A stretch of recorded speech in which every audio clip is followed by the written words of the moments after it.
hey, hey, hey, hey. It's the new anthem for the new era. Fins up. Throw them fins up. Throw them fins up. Hit. Throw them fins up. Throw them fins up. Hit. Throw them fins up.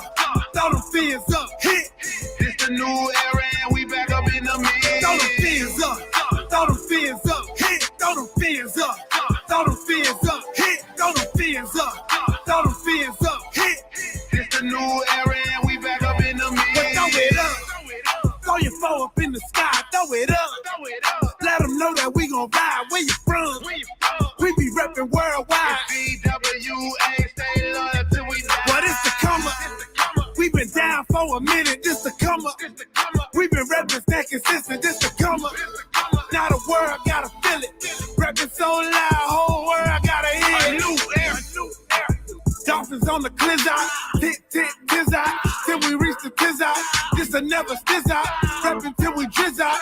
So low D, I be reppin' with this hip hop. Throw them fins up, throw them fins up, hit, throw them fins up, throw them fins up, hit, throw them fins up, throw them fins up, hit.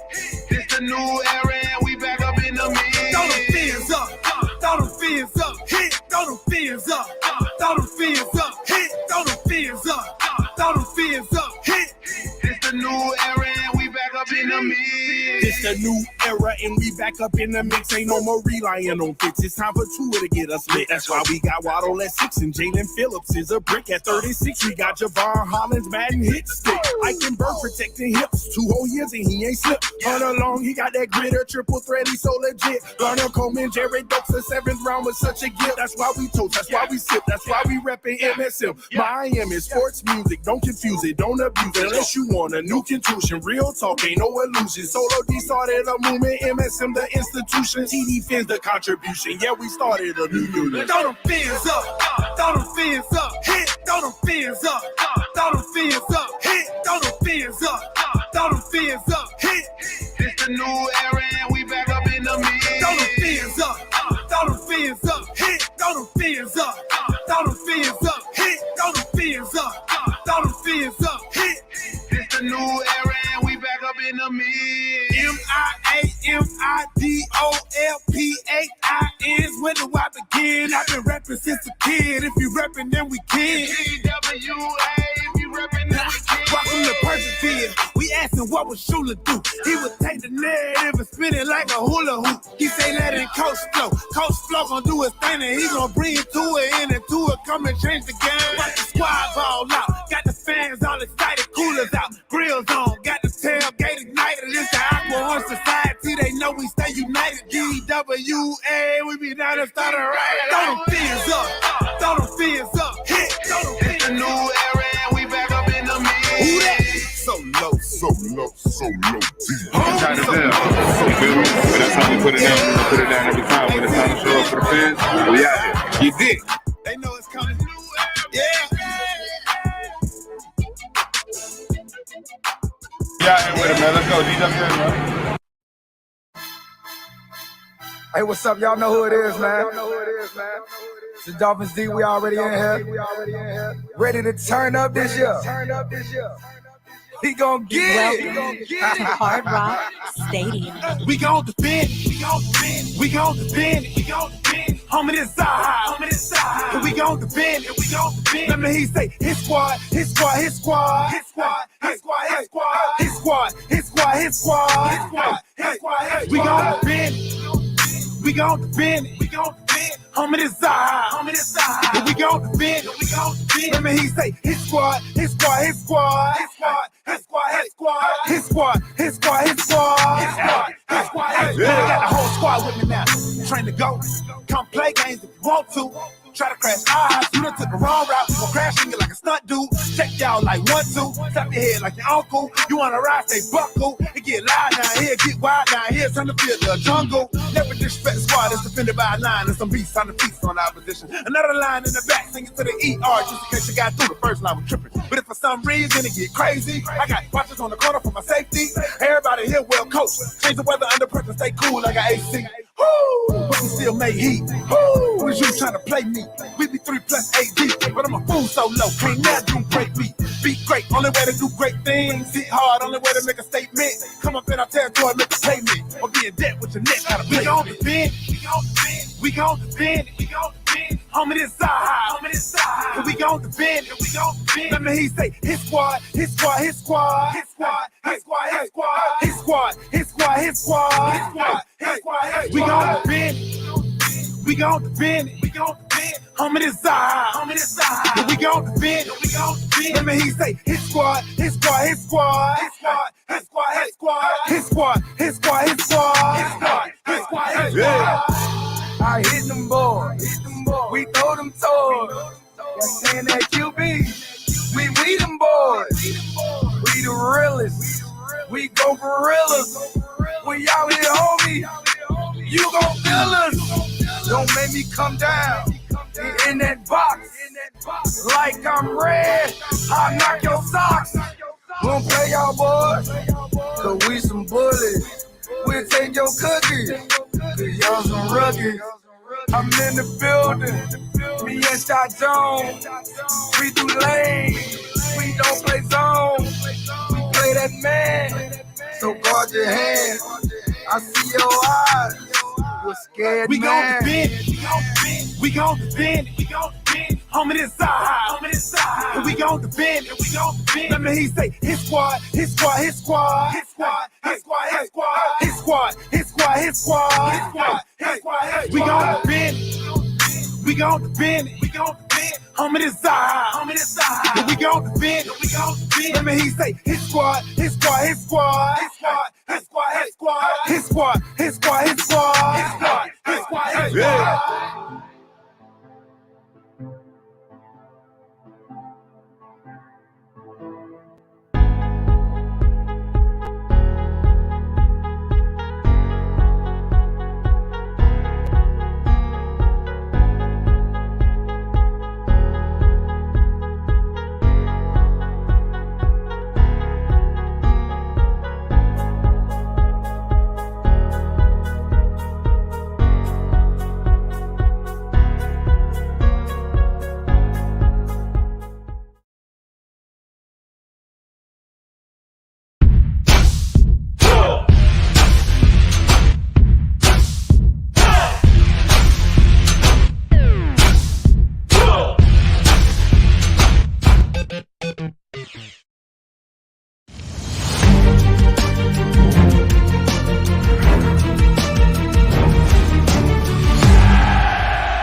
Hey guys, I'm Danny Johnson, CEO at TPP, The Positive Porpoise. I'm Jason Miller from Fins Up SoCal Fan Club. I'm Scott Howell from Atlanta Dolphin Club. Mark Angelo, NorCal Dolphin Club. And you're listening to Clock Blockers, Miami fans' #1 morning show. Run it, run it, run it, run it, run it, run it, run it, run it, run it, run it, run it, run it, run it. What is up, ladies and gentlemen? It is your boy, Stephen D, and we are live on this Spread Kindness Friday. I'm in a totally different mood today. Today, I'm ready to take on the world today. What is up, ladies and gentlemen? #1 Miami fan morning show, Clock Blockers. I'm your host, Stephen D. We're going to have a good time this morning. We are going to have a good time this morning. Hope y'all got your coffee ready. If you didn't get your coffee, I hope you're somewhere clanging and banging, baby. Clanging and banging. Are y'all ready? I want to say good morning to my Fins family and my Fin-laws. Super excited. I don't know why. Super excited about the show today. Let's go. I'm excited. It's a whole other day. It's a beautiful day. It's a beautiful morning. What is up? What is going on, my Fins family and my Fin-laws? Hey, if you haven't done so already, I want to make sure to remind y'all a couple of things. Hey, I'm your host, Stephen D. You can follow me on social media at Stephen D SKPL, at Stephen D SKPL. Spread kindness, positivity, and love. Okay, make sure you guys go follow me on Twitter, Instagram, all that good stuff. Make sure you all go do that. Okay? I'm looking at you. Looking at you. Looking at you. All right. Hey, also go follow Miami Sports Music on Facebook, Instagram, and YouTube at Miami Sports Music. Let's go. Let's go. Also, hey, if you haven't done so already, hit the like button. Hit the like button. Tap it. Whatever you're going to do, tap it. Slap it. Hit the like button. Subscribe to the channel if you haven't done so already. We're trying to hit 10,000 subscribers before the NFL draft starts, and we can't do that without y'all. So make sure you guys, if you haven't done so already, subscribe to the channel. Make sure you all do that. Also, hey, sign up now to become a member. Sign up now. Today. I don't know what you're doing if you haven't signed up to become a member. Look, the link that I'm about to drop in the chat, make sure y'all click that, okay? Click that, sign up, become a member today. Let's get 3 new members today. It's Friday. It's Spread Kindness Friday. Let's get 3 new members. Can we do that? Can we do that? Dion 413 says, you on that strong coffee today. Actually,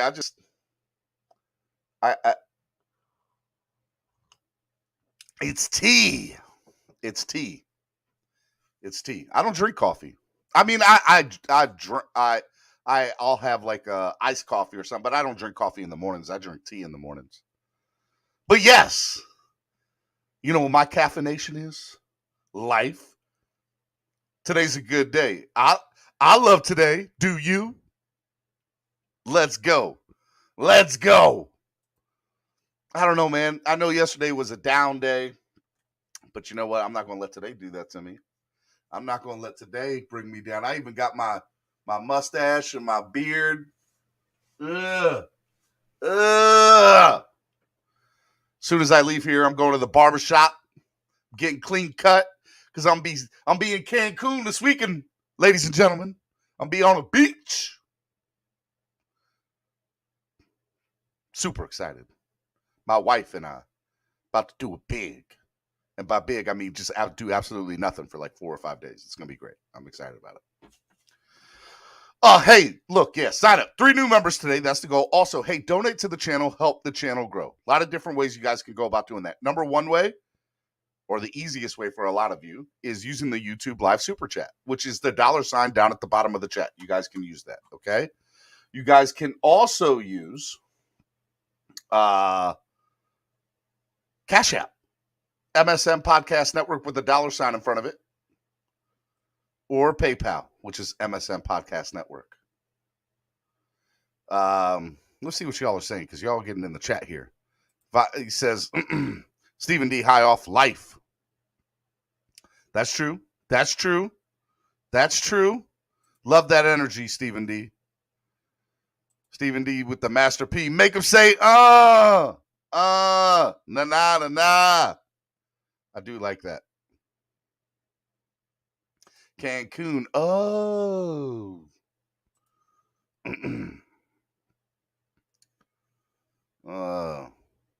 DJ Savi. Good luck on your first test, homie. Let's go. Good luck on your first test. Pass those exams. Don't be feeling no test like I heard Kristalakis did. And Kristalakis, if you're listening, what happened, man? Andrevius says, no crying today. I'm proud of you. Andrevius, I heard that you were getting interrogated through the Starbucks line this morning.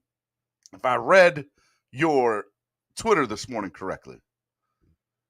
He said he went through the Starbucks line and they were asking him questions like, how do you pronounce and spell your name? I thought it was funny. I did think it was funny. Elbow drop.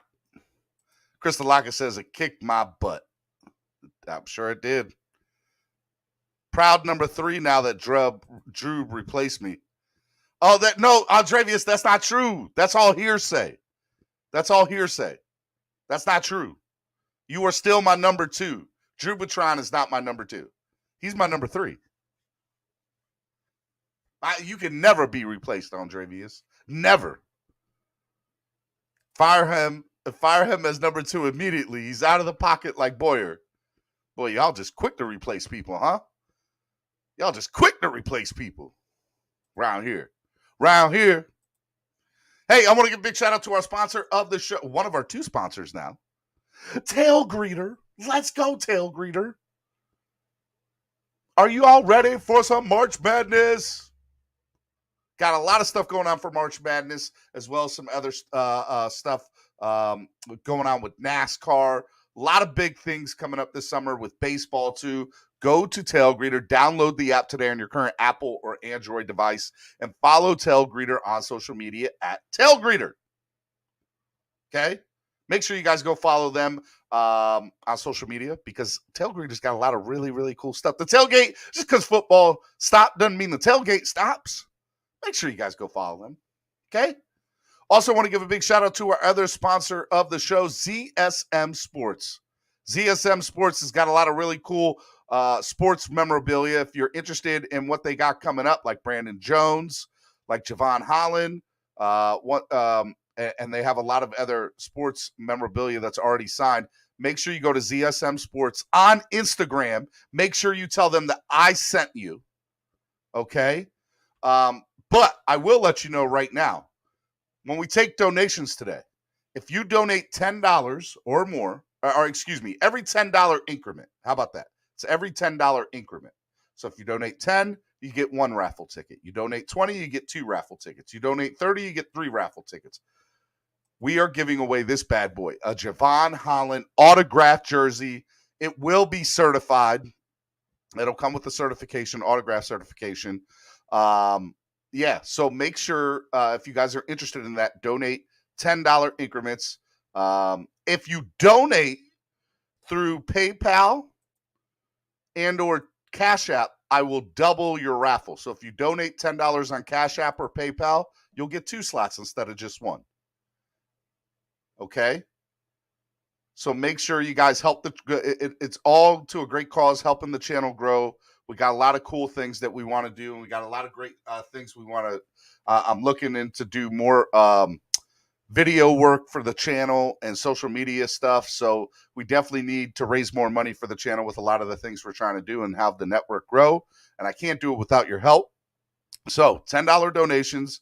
And if you guys do that, you guys will be entered to win this Javon Holland autographed jersey. And we will be giving that away on March the 4th. Friday, March the 4th, okay? And whoever wins, the jersey will be sent out to you. And I'm going to have Zach on sometime next week. It'll be a lot of fun. So make sure you guys go do that. It's going to be really, really cool. So, hey, ZSM Sports, Javon Holland autograph jersey. We have it in white, aqua, and orange. So whichever one you want to get. And, yeah, it's going to be great.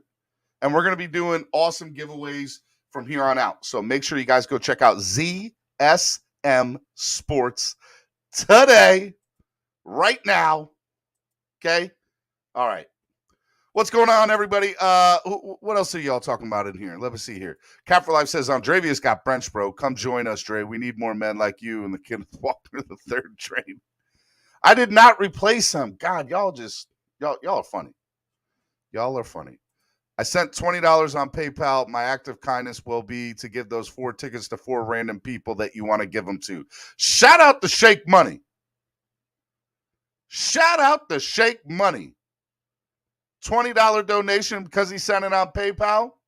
4 slots instead of just 2. Shout out to you. The TD show with Doug last night deserves its own reaction. I didn't check it out.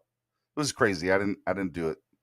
I didn't do it last night. I didn't. I heard that they were together doing stuff. Hit after hit on Dravius. I know it's crazy. Steven locked my size in 4XL. I ain't mad at you, cuz. I don't know if they do the jersey. It's an autographed jersey, so whatever the jersey is. I don't know about the size of it. I'm just saying. All right. Hey, we got a lot of really cool stuff going down today. One of the things that I do want to talk about is just to kind of, I'm not going 100% to everything that we talked about yesterday, but there was a really interesting story that came out of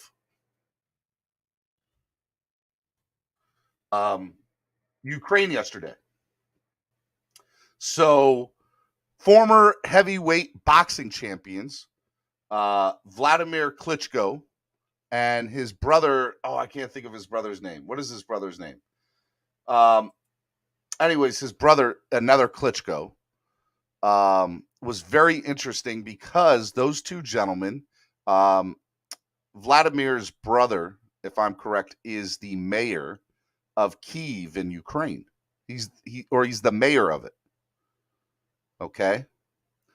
And his brother had signed up, Vitaly Klitschko.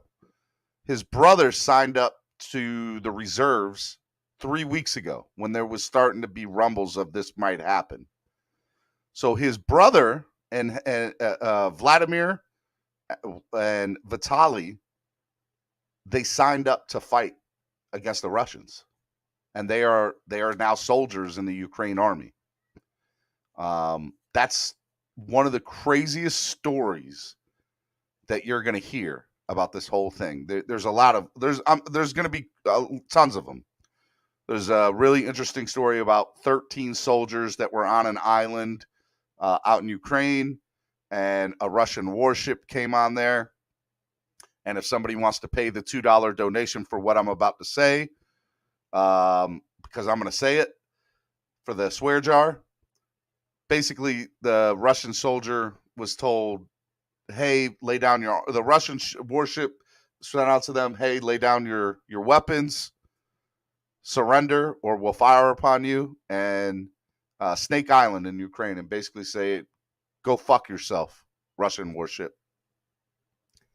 And that's how they went out. All 13 of them died.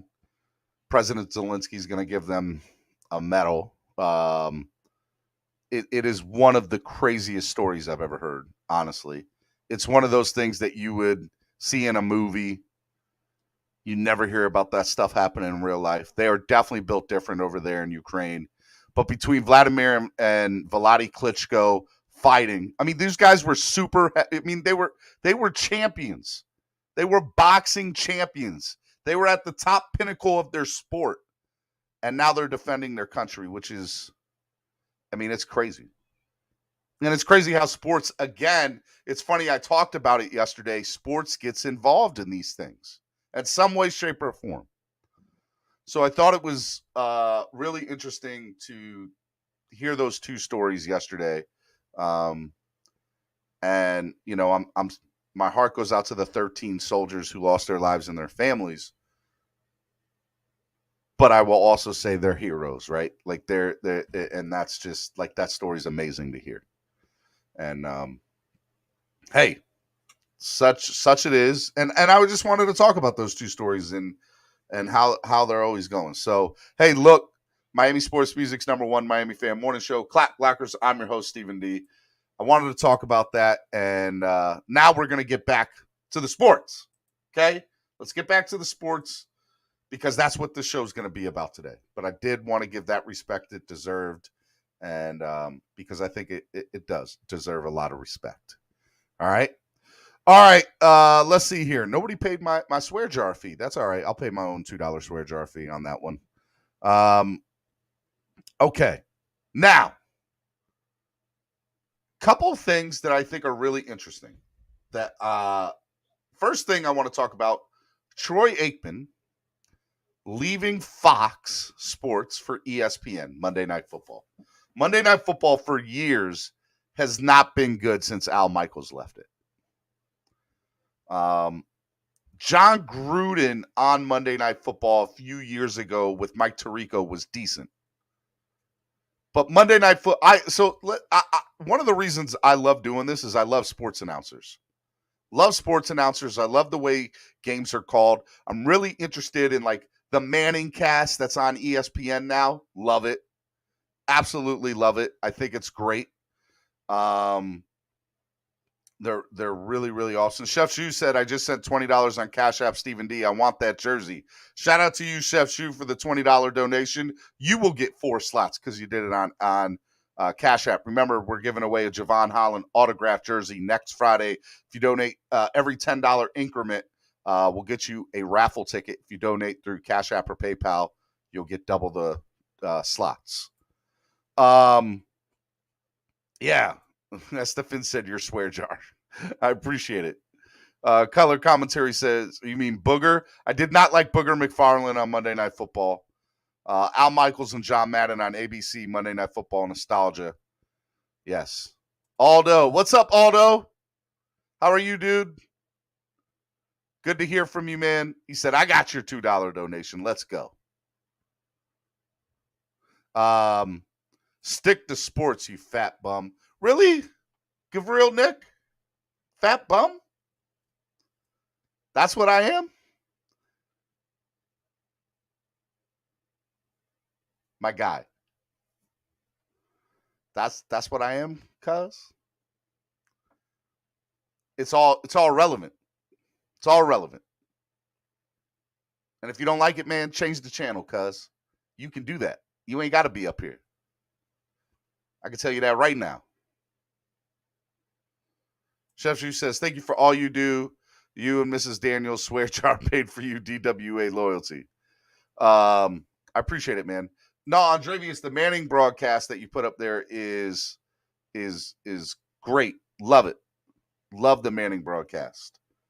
Pat Summerall, Trey, 100% loved him. I was super excited when Pat McAfee was doing college football on ESPN. I really was hoping that he would go do Monday nights. And I was really disappointed when that didn't happen because I love Pat's. I love whatchamacallit. I love Pat McAfee. But it was really, really cool it's really interesting to hear that you hear the big name guys, and I don't mean that Troy Aikman isn't a big name guy, but you hear the play-by-play guys getting recruited. It's not as you don't really hear the with the exception of Tony Romo, you don't hear a lot of the color analysts getting recruited. And I don't know how many people like Joe Buck and Troy Aikman, but I find it very interesting that Troy Aikman was getting recruited. And not only is he getting recruited, he's getting like his payday is going to be something crazy, like $15 million a year. You know? And so I think it's interesting that ESPN decided to say, hey, look, we need to change our ratings. We need to pony up. But that means they're paying a buttload of money. They'll be paying a buttload of money to him. And now the rumor is Joe Buck's going to go to Monday Night Football, which means they're going to have to pay him 20 or 30 million. 15 to 20 probably is more likely what it'll be, right? So they're going to give him the money to go along with Troy Aikman. But they're also paying Eli and Peyton, I think like $10 million to do the Manning cast a year each. So they're putting a lot of money into two separate ways of broadcasting the game. I say all that, and I find it relevant to sports because the NFL contract for Sunday Ticket is always up for negotiations every year. And what I find interesting with that is if Amazon gets the contract, Amazon now has Thursday night games. And the rumor is Al Michaels is going to leave Sunday Night Football to go to Amazon. I think Al Michaels ends up either at ESPN with Troy or he'll end up at Amazon on Thursday nights with whoever his new partner is going to be. Whether it's Chris Collinsworth, I don't think it'll be Chris. I don't think it'll be Chris at all. In fact, I don't see Chris Collinsworth getting back in the booth, which I love Chris Collinsworth. A lot of people don't, but I do like Chris Collinsworth.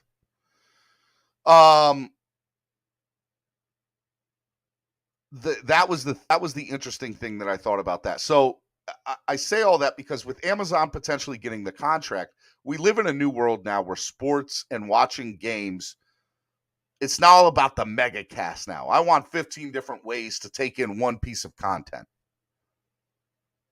I think you see people like TD Finstock and Dudley Durong and Pamela doing their own cast of the game while watching the game. I think those things are really cool, and I think that is the future, and I think the NFL knows that, which is why they put together something like the Manning Cast. One of the best sports games I ever watched was the Alabama-Georgia national championship game the first time, if I'm correct. And they had a mega cast where they had people on the sidelines watching the game.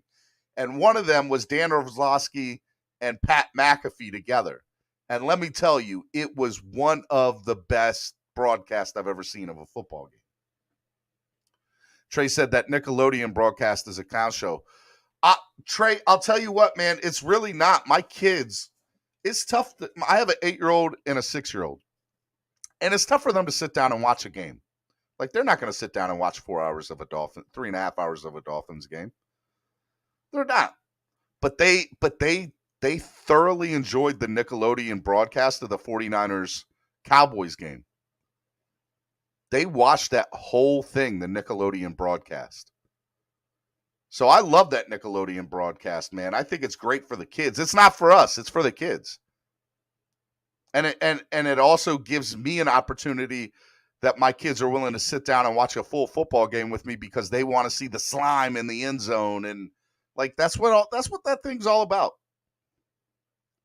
So I love the Nickelodeon broadcast, but I think it's really interesting. And I think it goes to show the power of YouTube, actually, that it's changing the way we take in content, and it's changing the way these networks are watching content now. It's interesting. It's changing the way the networks bring in content. Networks know that they have to compete. Like, I'll be honest with you. I'm going to call it what it is. Networks now have to compete with people like TD Finstock and Dudley Do-Wrong watching the games. They do. If I'm the number 5 broadcast on a Sunday afternoon for CBS, the Dolphins, right? They're not listening to the show. And here's the thing. They're watching it, but from a standpoint of marketing, these companies who pay millions of dollars for advertising know that we're not paying attention to the commercials anymore. There's not that break time anymore. Because now we're listening to the play-by-play, but the stream, the live stream. Trey, do you think YouTubers will ever get to stream rights to broadcast these games? No, I don't. But, Trey, this is what I think is going to happen over the next 5, 10, 15 years.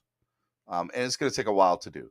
I think the Manning Cast was a big step in the direction of how we take in sports. I enjoy play-by-play. One of the people that I love baseball. And so there's a really famous broadcaster who's retired now for the LA Dodgers named Vin Scully.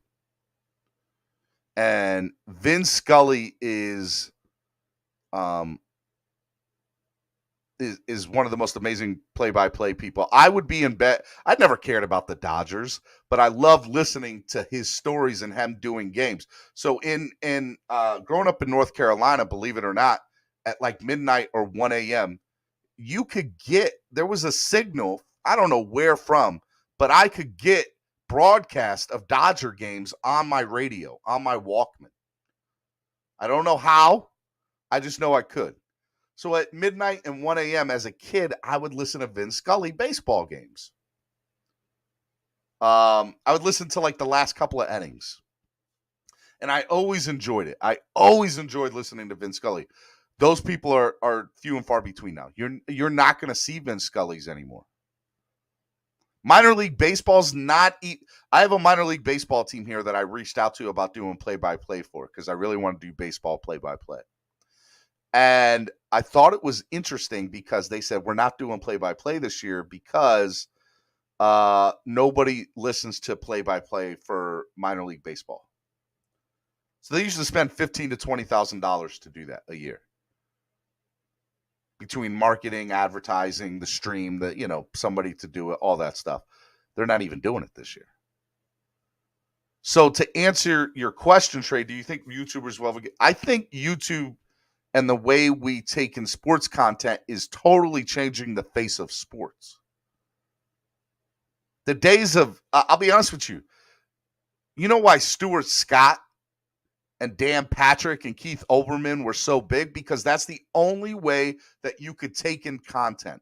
So you got to learn from these guys. Chris Berman, back, gone. You know, my man Stuart Scott, cool as the other side of the pillow. You never heard those things. Like, you're not going to hear those things anymore. Now you're going to get Manning broadcast. And I said 10 years ago that somebody like me who's not a former athlete is going to have such difficult time getting his foot into the business now because I'm not a former player. And without giving you content from a former athlete, it's tough for people to want to tune in. Because, I'll be honest, who the heck am I? Who the heck am I? But what I will say is I think that YouTube and the way we access content is changing the way that we digest content. Amazon getting Thursday night games for the NFL is going to be crazy. Whoever does it, they're going to have 2 or 3 different ways of getting it. They're going to pay X amount of dollars to Al Michaels. No doubt about that.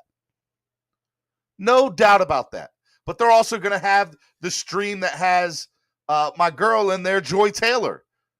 Did y'all know on the Amazon on the Thursday night games that there was an alternate feed with Joy Taylor and, oh man, who else was on there? I can't think of who else was on there.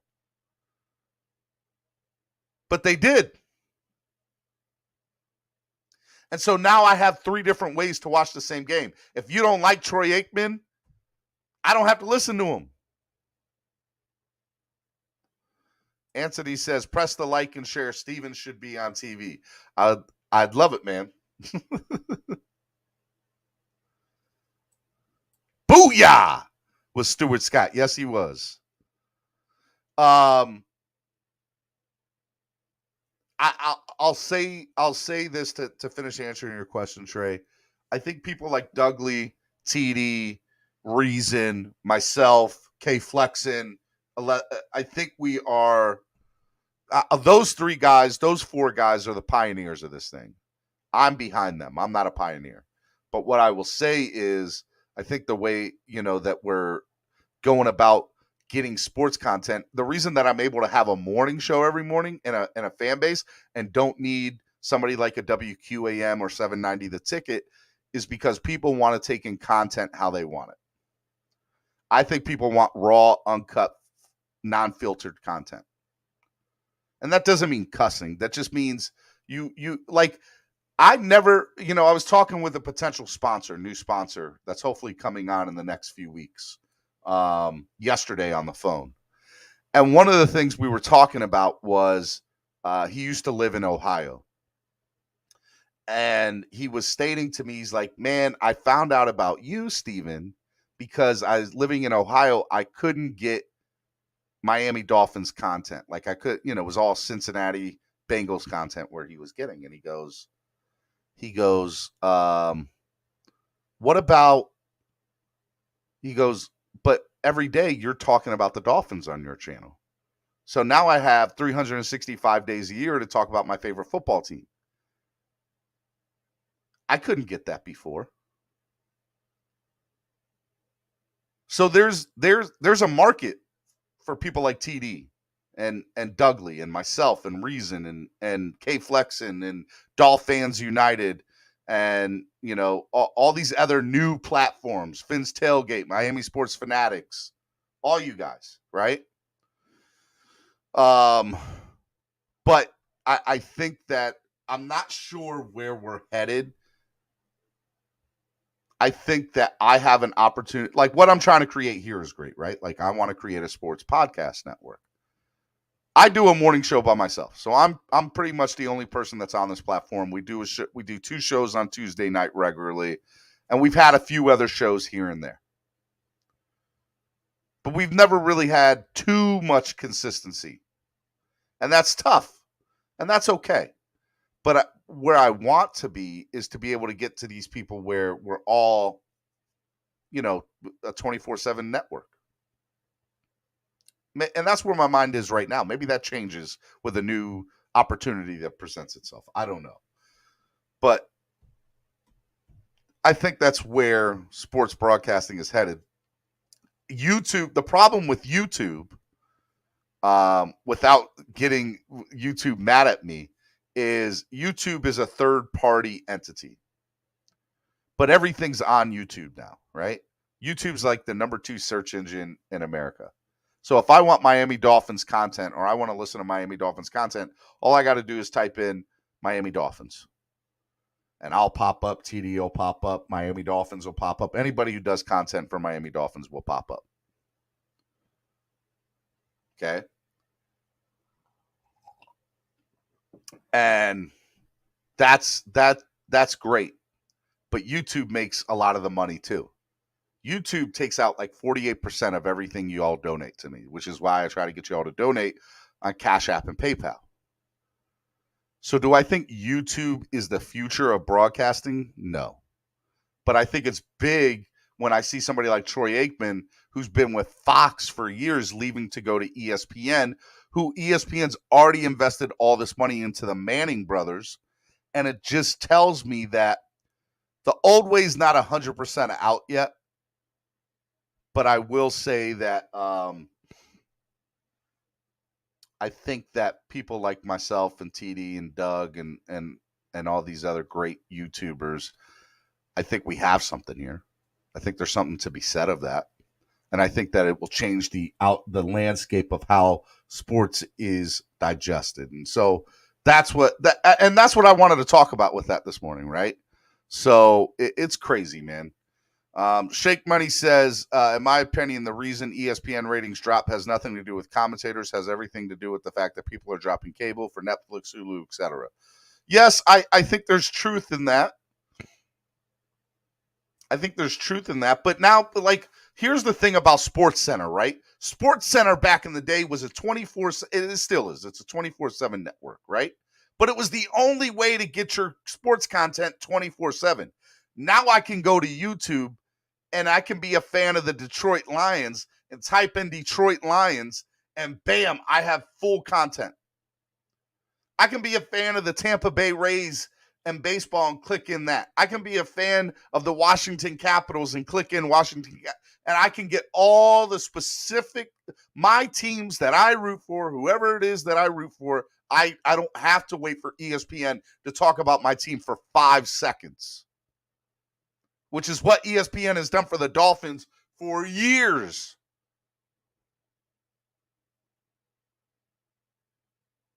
For years.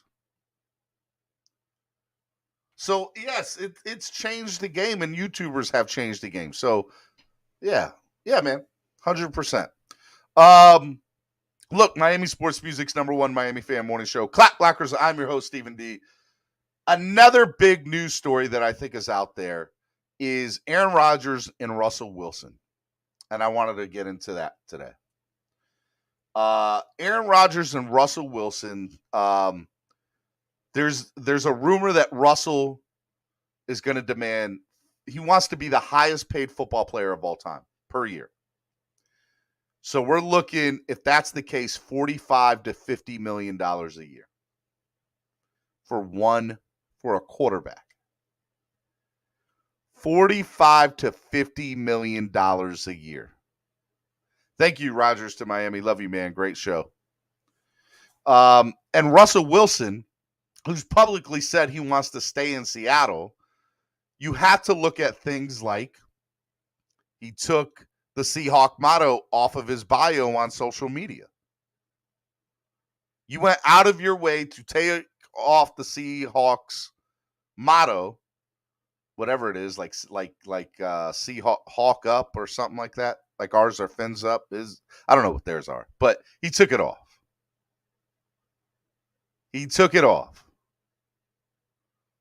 And so now you have these two former NFL MVPs in Aaron Rodgers and Russell Wilson, who potentially will hit the trade market this offseason. And I think it's more likely to happen this offseason than last offseason, and here's why. Kyler Murray did do the same thing, Trey, 100%. And that whole Kyler Murray situation, I'll get into that too, because I never saw that coming from a mile away.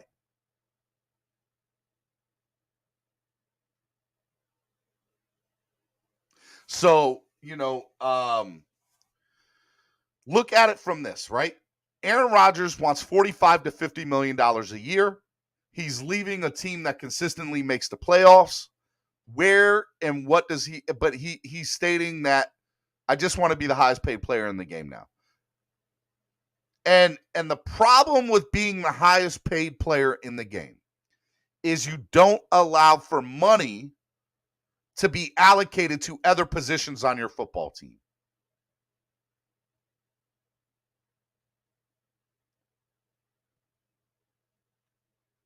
Russell, who I think is on the back end of his career, and I don't think people would disagree, is still, and he definitely is coming off the worst season of his career this past year, in my opinion. I think that he still can be a really, really, really good quarterback for another couple of years on the right football team. Question is, what is the right football team? And the question is, what are you as a look at the Rodgers situation. So with the Rodgers situation, he still has 2 years, I think, left on his Green Bay deal. So you have to trade for Aaron. You have to trade for Aaron Rodgers. Not only do you have to trade for Aaron Rodgers, you're going to have to give up a buttload for Aaron Rodgers. Minimum 3 first-round draft picks. Minimum. So not only am I going to have to mortgage my future, I'm then going to have to go out and turn around and give him the highest paid contract in the NFL. There's not a lot of teams in the NFL that are going to do that right now. There's not a lot of teams that can do that in the NFL right now. I'll tell you one team that can, Miami Dolphins. I'm not saying we're going to go out and get them. I'm not trying to say it for clickbait. I'm just telling you that we are a viable option. We have the draft capital. We have the money. We could do it. We 100% could go out and do it. We could pull the trigger if we wanted to. Do I think we are? Probably not. But we are a team that can do it. But would you want now here's the other thing. I will say this. I would be willing to give up anything for a Super Bowl. For a guaranteed Super Bowl. Do I think Rodgers brings us a guaranteed Super Bowl? I don't know. Because here's the other thing you have to figure too. Whoever gets Aaron Rodgers is going to get Devontae Adams. Devontae Adams is probably, not 100%, probably going with Aaron Rodgers wherever he goes.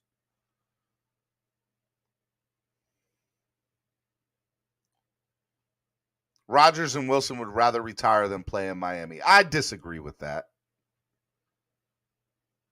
If we're giving Rodgers $45 to $50 million a year, and you get to live in South Beach, and you get to have no taxes to be paid, of course he's going. Who wouldn't?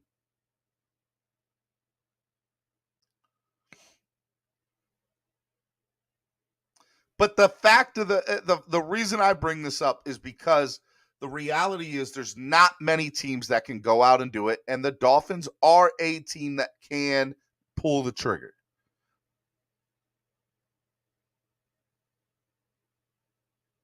Sorry, they want championships. Rodgers just said he didn't. Here's the best part, Rick. If Rodgers wanted a championship, his best opportunity at getting another Super Bowl ring, staying in Green Bay. Taking a hometown discount and staying in Green Bay. He doesn't care about a championship, Rick. He wants to get paid. When you make a statement in the NFL saying, I want to be the highest paid player in the history of the game, you don't really care about Super Bowls. I'm not saying he doesn't want to win. I'm not saying he doesn't want to win a Super Bowl, but I'm saying if Green Bay went out and said, "Hey, Aaron, we'll pay you $30 million, $35 million, and we'll get to bring in two or three veterans at the minimum to come play with you for one more year. So instead of paying you 45 to 50, we'll take that extra 10 to 15 million and we'll give it to two veterans on the veteran minimum that will come here and play with you, that will make a difference." Right? He would say no. He would say no. He's going to say, "Pay me my money. I want to pay 45, 50 mil. And whoever gives me that, I'll play for." If Detroit showed up right now with a $45 to $50 million check, Aaron Rodgers would go play for the Lions. Guaranteed. Guaranteed.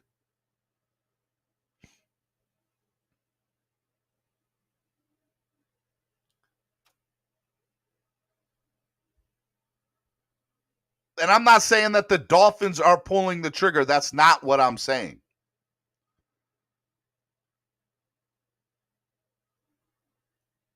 I'm just saying that there are very few teams that have $80 million in cap space. There's very few teams that have multiple first-round draft picks over the next few years. We are one of them. Our quarterback situation is a question mark. There's a lot of hope. There's a lot of opportunities to bring in to transform to it into the quarterback we want to be. But let me ask you a question. If Green Bay were to call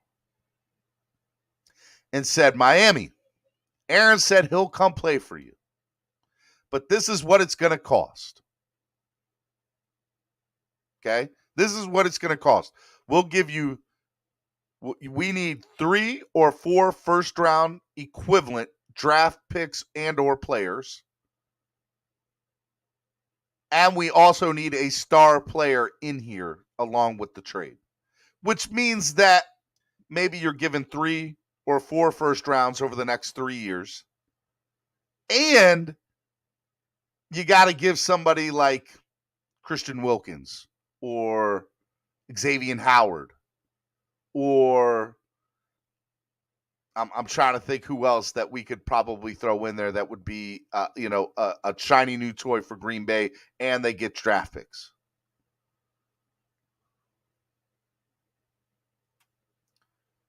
Rick Spar says, "Sound like a Stephen Ross move. Go get the shiny object."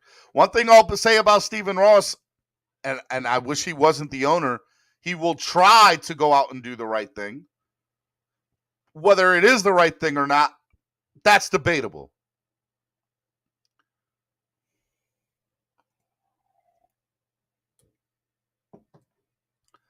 And the question is what would you give up for an elite quarterback? What I would need from Aaron is I would say, "Aaron, you need to guarantee me 2 years." And it would be no real guarantee because he could retire after the first season, right? But I would say, "Aaron, you need to guarantee me 2 years, and you need to guarantee me that you can bring Devontae with you.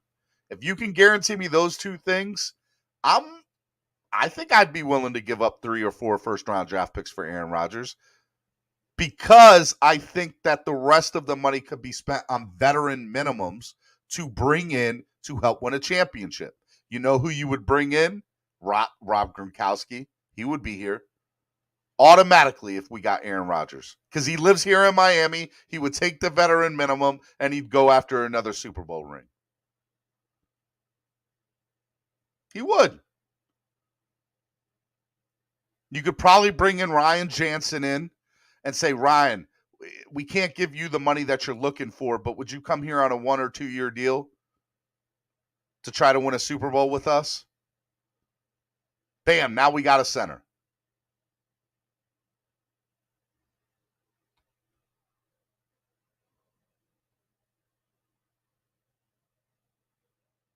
And it's not like Aaron Rodgers is at the downside of his career. The man is coming off almost back-to-back MVP seasons. He's playing some of the best football he's ever played. So why wouldn't you give that up for a chance to go after the Super Bowl for 2 years?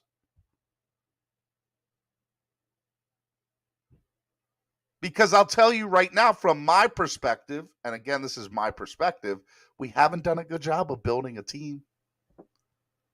We've done good on defense.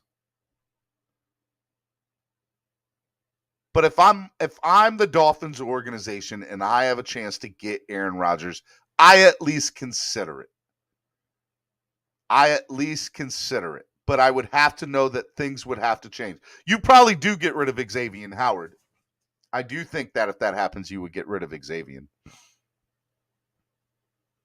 You would get rid of that money because you already have a good enough secondary, in my opinion.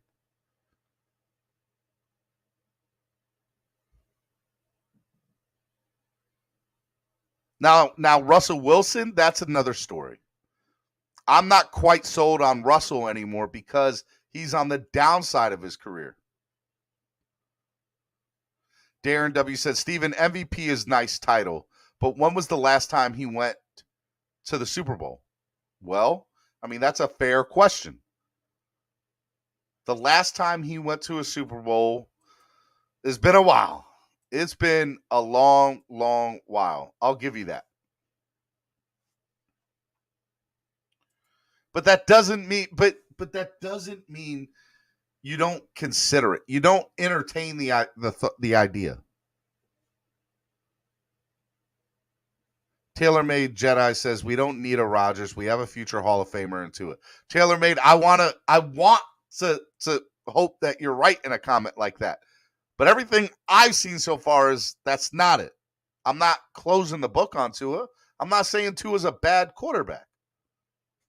I'm just saying if I have a chance between Aaron Rodgers and Tua, I'm taking Aaron Rodgers 10 out of 10 times.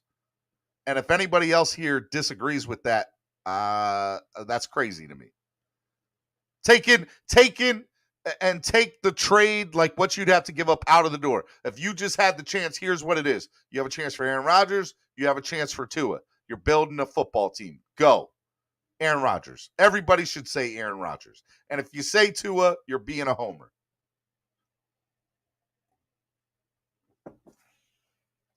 Now, Russell really wants out of Seattle. And what can you get for him is a question.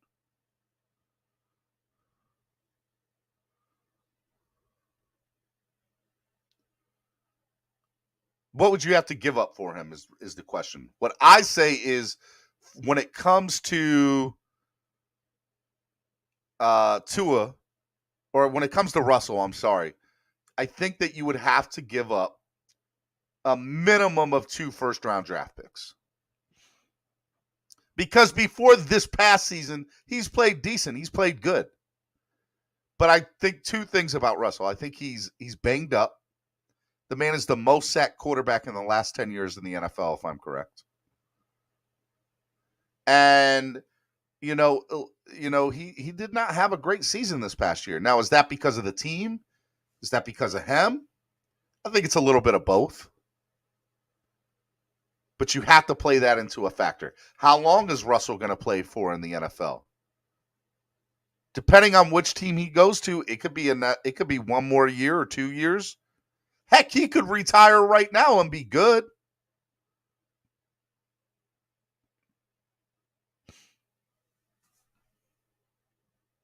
I'll say this. I think if you have a chance to get Russell to replace Tua, you take that opportunity. And what I will say right now, that if I had to guess, and I could be totally wrong, Aaron Rodgers won't be in Green Bay next year, and Russell Wilson won't be in Seattle next year. Those 2 quarterbacks will be playing for different teams. And depending on how this Kyler Murray situation goes, that's another opportunity too.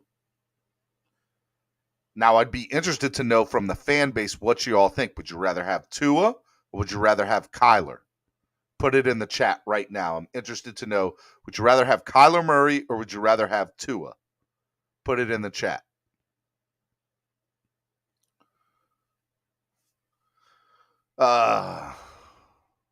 Kyler, oh my God.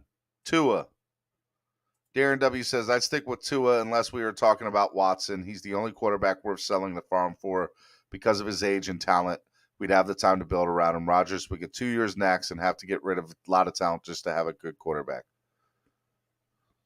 Color says Tua. Kristalakis says Kyler's a bitch. Keep Tua. So you made me cuss, Kristalakis. Owe $1 to the swear jar. Murray, Tua, Murray, Kyler, Murray, Kyler, Tua, Kyler. If I looked at that, I'd say it's probably 65-35 in favor of Kyler. Maybe 60-40 in favor of Kyler. But there's a lot more people that Kyler has leadership issues, rather have Tua. Neither one is going to win us the Super Bowl, so I guess it doesn't matter. Only 2 quarterbacks average lower than Tua, who averaged less than 10 yards per completion. Alex Smith and Ben Roethlisberger. Kyler, weak attitude. WTF, is there really a debate? You take any of the above, Tua hasn't done anything. WTF, Tua. It's so funny, man. It's so, like, before this whole situation went down with Kyler, I don't think people were talking bad about Kyler that I'm aware of. The only knock that I ever would give on Kyler is his size and injury proneness, which we deal with Tua anyway. So taking that out of the equation, who do you think's a better quarterback, Kyler or Tua? I'm going to go with Kyler Murray. But one thing that I will say for Arizona's success compared to our success, or failure, whatever you want to call it, it would be so Dolphins to trade Tua and for him to lead his new team to a Super Bowl. Although I've said that is something that is if he goes to somewhere like Pittsburgh, 100%. And that, by the way, that's another team that's a dark horse in all this. Aldo, Pittsburgh, New Orleans, these teams still need quarterbacks. Tampa Bay. Brady's gone, boys. That's 3 teams right there, desperate need a quarterback. New Orleans, Pittsburgh, and Tampa. Because I'm telling you right now, I know that Pittsburgh says Mason Rudolph's good enough. He ain't good enough, Pittsburgh. Letting y'all know right now, Mason Rudolph ain't good enough. And I love Taysom Hill. I love me some Taysom Hill. But he ain't the answer in New Orleans either.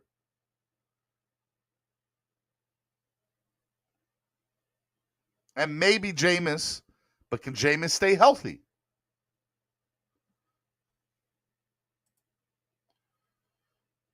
Thank you for the $10 donation, Aldo. Rodgers can go to Tampa. Kyler over Tua is a minimal upgrade, not worth it. Would get what it would take to get him. Drew, that's a fair point. I don't think it is a minimal upgrade. I think Kyler is a lot better than Tua, personally. I'm not saying that Tua can't be better than Kyler. I think there's a lot of potential there with Tua, but I think, again, it's going to take a while for it to come out. But patience is a virtue, right? Sometimes it's the journey, not the result, although I want results.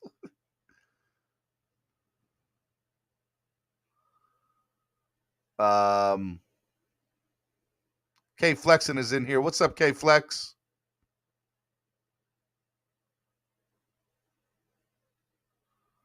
When I tell you Kyler's about 20 times better than Tua. Hey, Flex, I ain't mad at you, partner. I'm not mad at you, Flex. I personally agree with you.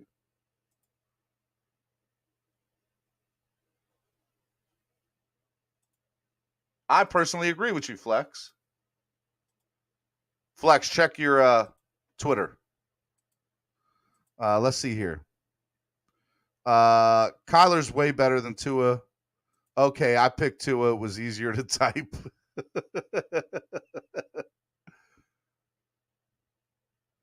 Go look at the stats. It's clear upgrade. And it's not debatable. Tua's physical limitations will be fully exposed in Pittsburgh. It's a 50-50 split so far. No, I look, I'm very surprised how many people are saying Tua, although I shouldn't be. But that also tells me a little bit that fans just want this to work out with Tua, whether you're a Tua-ney or not. I think we all want it to work out, but I think there's I don't know if desperation is the right word, but there's this understanding, I guess, that if Tua is right, they're vindicated, they're justified. Get Up and was just shutting on this Tua this morning, and they were supposed to be talking about his strong suits. Dude, I saw that. Look, I'm not trying to have the Tua debate, although I know that this is what it's going to come down to, right? I'm just stating that Aaron Rodgers said he wants to be the highest paid player in the NFL. That's 45 or 50 mil. You're going to have to give up a minimum of 3 first-round draft picks and maybe a player to go with it. And it's probably going to take 4. And Aaron and Russell Wilson looks like he wants out of Seattle. And so I've said this. I said this about the Deshaun Watson scenario. One of the things the Dolphins organization has never done is traded off for the right player. And we've done almost everything, in my opinion, if not everything. And it hasn't worked. So I am all for, and look, I know with Aaron Rodgers, you maybe get 2 years out of him. But if I have a chance to be a Super Bowl contender for 2 years, I'm taking it, boys. I'm taking it.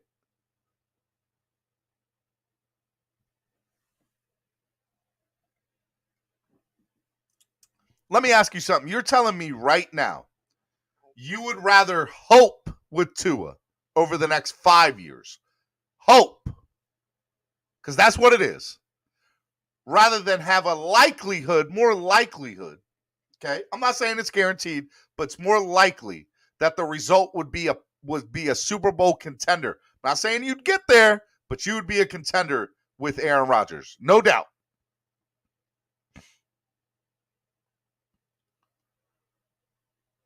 Kyler Murray's an upgrade. Russell Wilson is an upgrade, although I question where he's at right now on his career. Russell actually scares me more than Kyler.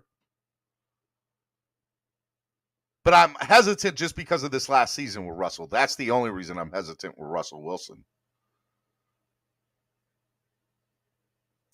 I'm telling you, we have to understand we have the most salary cap in the NFL. We have like the second most draft capital over the next few years. We can literally do whatever we want. We can make any move we want. That is the one good thing about the Dolphins organization right now. They have set themselves up for success. And taking the whole Stephen Ross scenario and putting that into the situation, you also have to put in the back of your mind, man, if the Ross situation comes down that he did offer money, big if, right? If he did, the Dolphins are going to get fine draft picks. They're going to get draft picks taken away. So wouldn't you rather just get rid of the draft picks now and don't have to worry about that?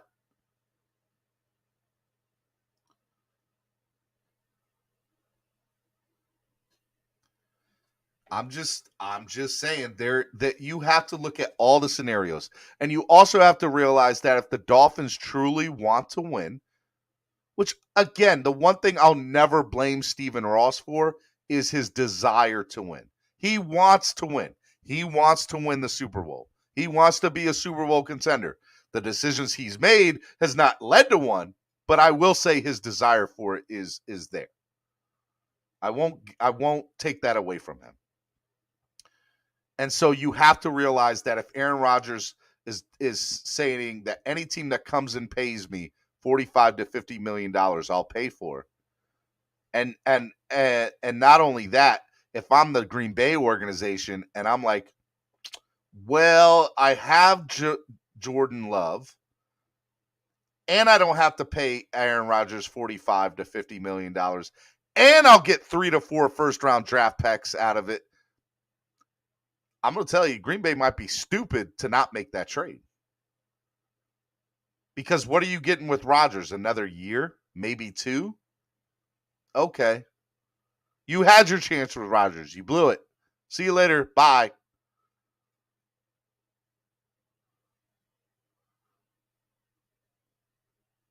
This has nothing to do with Tua, y'all. Nothing to do with Tua. This isn't even a Tua discussion.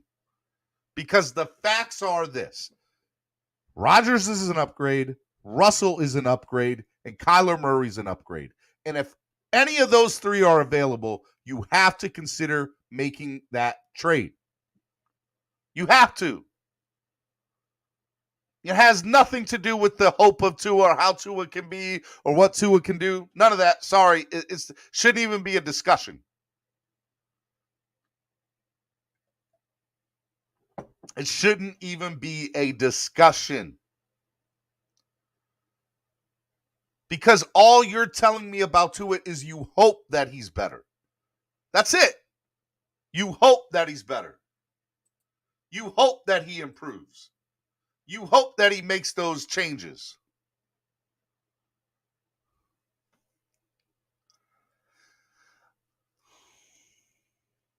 I'm not saying that Tua's a bust. I'm not ever going to say that. You're never going to hear those words come out of my mouth. And I'm not saying that Tua's not somebody who could bring us to a potential playoff, being a playoff contender. I think we are more than a few, but we are with some of the right pieces maneuvered in this offseason. Like, here's the thing. Let's talk about us for a minute, right? We have $80 million in cap space, right? We have 2 potential stars that are going to demand big money at their position in free agency. Mike Gesicki, Emmanuel Ogbah. In my opinion, you do whatever you can to keep Ogbah, and you get rid of Gesicki. Gesicki is great on the offensive side when it comes to catching, but he plays out of the wide receiver position, and he's horrible at blocking. So I would rather go out and get a really good blocking and catching tight end that isn't going to cost as much, and also allow Hunter Long to step up. And I'm giving Ogbah the contract he wants. Ogbah, you want 15 mil? Here's 15 mil. Ogbah, you'd be okay with 14 mil? Here's 14 mil. Here's the thing about Ogbah too, right? Let's say this, and this is, Ogbah wants to be here in Miami. You haven't heard Ogbah say any negative thing about that. Ogbah wants to be here. He wants to play in Miami. He wants to. And so I truly believe this. Let's say let's just play this scenario out. LA, let's say Von Miller or whoever retires, or Aaron Donald retires. And I'm LA, and I got money to go spend, right? I can say, all right, Ogbah, here's 16 mil a year, 17 mil a year. Come out and play for us. But the taxes are ridiculous out in LA. I truly believe that if the Dolphins came out and said, we'll give you 15 mil. We won't match it, but you got to remember there's no state tax with us. So it'll be the same if you think about it. He'll choose us over LA. I'm telling you, I believe that's what would happen.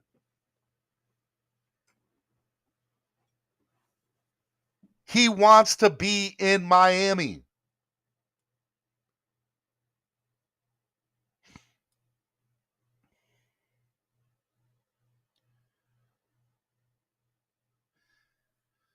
Cap for Life says, I dare to say Rodgers would make Jalen Waddle and Mac Hollins 1,000-yard receivers.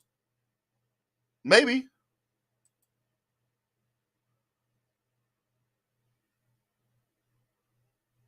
Maybe. All I'm saying is Agba's the guy you need to go out and get, right? And now you also have to go out and get 2 starting offensive linemen. 2. You need to go out and get 2 starting offensive linemen. So now you have, and you have to find somebody in my scenario to replace the production and value of Gesicki. And that's going to come in the form of wide receiver. Is that going to be Calvin Ridley? Are you going to go and get DK Met? Here's a decent trade for you. Russell Wilson and DK Metcalf. We'll give you 2 first-round picks and Xavier Howard, Seattle. That's just an example. I'm not saying that that's the trade. I'm just saying. Now all of a sudden you place Gesicki's production. You didn't have to give up a lot for it. You were able to get rid of Xavier and his contract, and you only had to give away 2 first-round picks.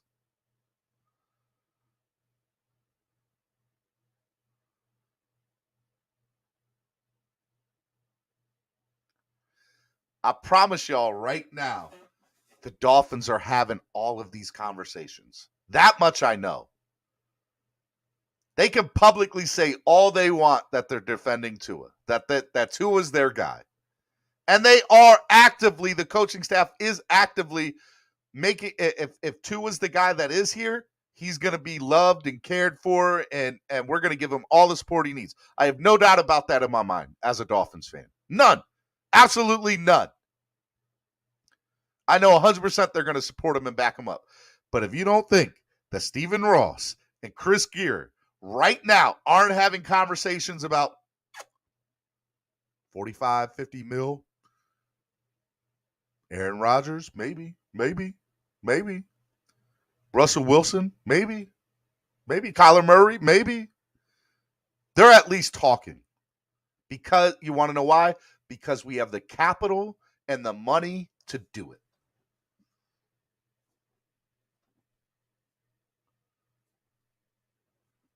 It will happen.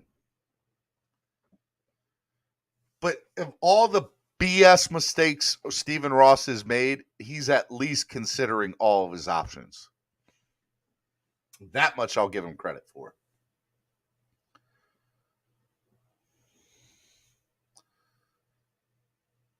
Tua's our quarterback for the next 10 years.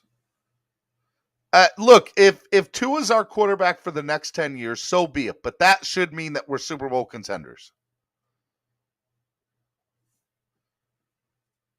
I need people to realize what I'm saying too.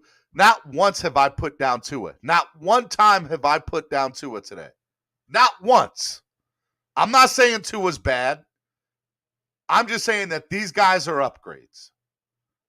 And it puts us further along in the opportunity to win a Super Bowl than it does with Tua right now. That's all I'm saying. You haven't heard me be negative about Tua one time today. Not once. I haven't had to put anybody down to bring somebody else up.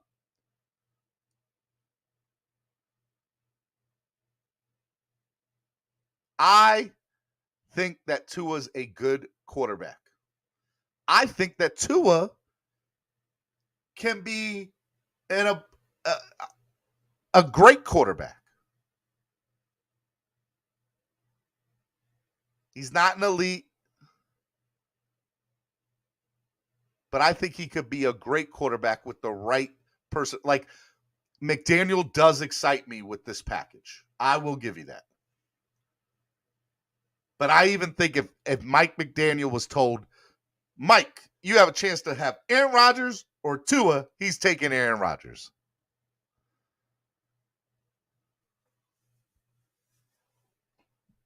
I think Tua's a good quarterback. I don't think he's above average. I think he's good.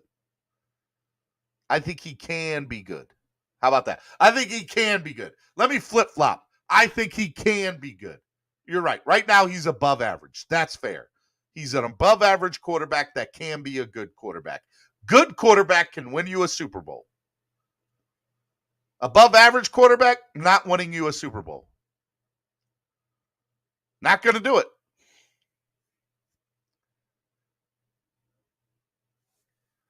Did everyone see how Steven struggled to say those words? My man looked like he was having a root canal. Get out of here, bro. Stephen D lying through his teeth.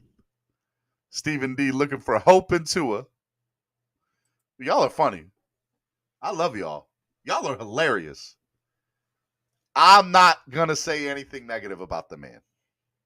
I'm calling a spade a spade. I think he's an above. Here's my final. This is how I truly look at it right now. He's an above average quarterback that can be a good quarterback, a really good quarterback. And really good can win you a Super Bowl. Above average can't. So that's where he's at right now.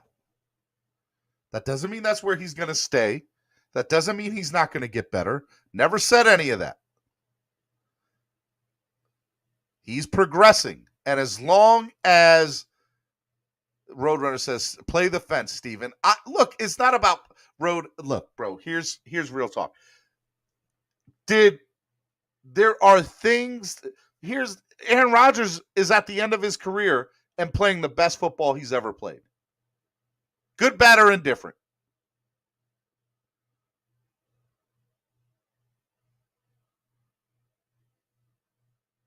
He is. So everybody can get better and play better football. Tua's not the exception to that. He's going to get better with the right coaching. Do I think McDaniel's the right coaching? I hope he is. Again, I'm using the word hope.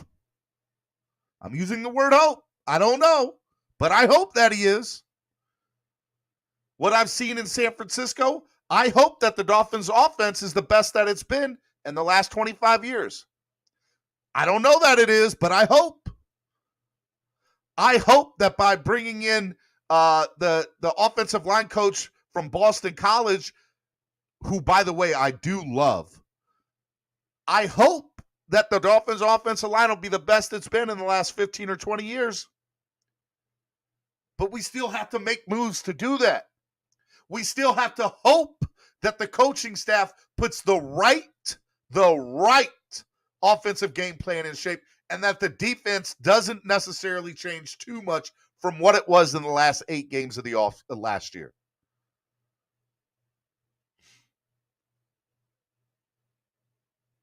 There's a lot of, but you know what I heard a lot of my statement there? Hope. A lot of hope. A lot of hope. We can hope all we want. We've been hoping for 30 years. We've been hoping for 25 years. Hope has not gotten us a playoff win in 20-something years, 22 years, 23 years. I'm about done with hope, y'all. I'm about done with it. That's the only time I've been negative today. Is I said I'm about done with hope. I've been negative otherwise. I've been very careful about what I've been saying.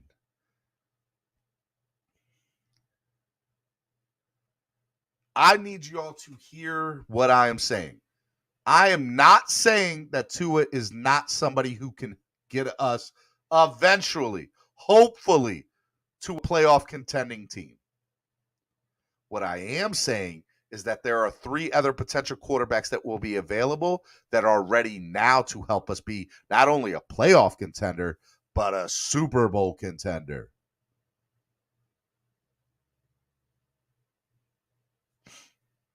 Drew Batron says, Miami Sports Music, what makes you think we can build a team better than Green Bay if we trade all of our draft picks and give Rodgers $50 million a year? Rodgers ain't trying to win Super Bowl. He's trying to get paid. Well, there's a few things for that. Number one, we have a better defense than Green Bay. Way far better defense than Green Bay does. I personally think we do. Okay? So we and even if Green Bay's defense is ranked higher, which I don't think it is. Somebody correct me if I'm wrong there. But even if it is, I think our defense has the potential to be better. That last 8-game stretch minus the Tennessee game, crazy. Like, that defense was amazing. No ands, ifs, or buts about it, Drew. So if our defense plays the way that it can, right, we have a better defense here. That's one. Number two, I think McDaniel and LaFleur obviously come from that same coaching tree, right? But I would like to think that McDaniel, in my mind, is a better offensive coordinator. Somebody who can help create a game plan better than LaFleur. I don't know that for sure. Again, it's a hope. So, but I will also say that my hope is that the player development becomes better for us. So I think it's worth the gamble. You're right. He couldn't do it with a better team in Green Bay right now. Omar says Green Bay's defense was ranked 13th and ours was ranked 19th. And that's off the whole season. I'd be interested to know what our defense looked like in the last 8 games of the year compared to Green Bay's last 8 games of the year. I'm going to say that our defense was better the last 8 games of the year compared to theirs.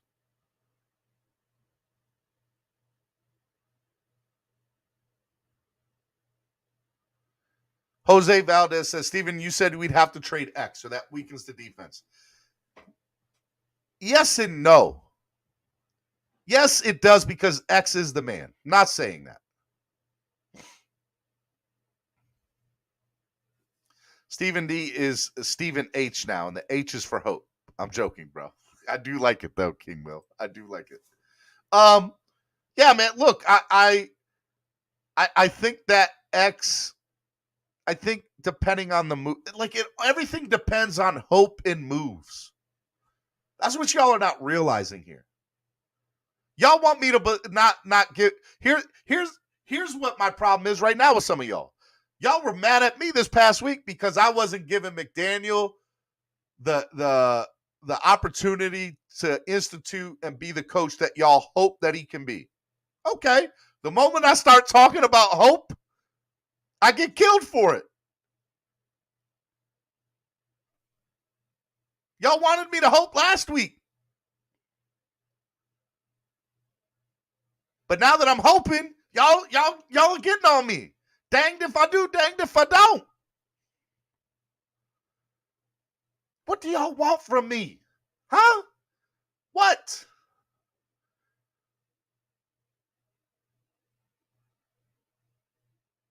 Hope is all that we have to hang our hat on.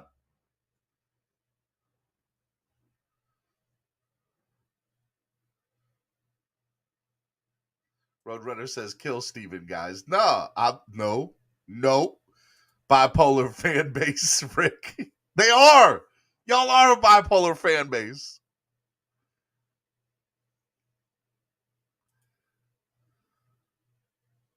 Stephen D, this fan base is fickle at AF. Don't follow them. They'll lead you right off a cliff. I'm a man of the people. I will flip-flop any day if y'all give me the right reasons to flip-flop. All right? I can easily be swayed.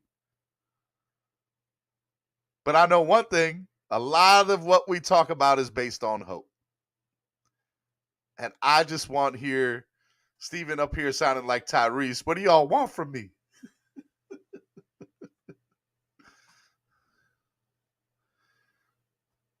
You being positive about Tua, Stephen D? Boo this man. Boo. Organization made me bipolar and psycho. Oh, and me too. Tua will lead you right off your couch into a box of tissue with a box of tissues. Boy, y'all going ham today.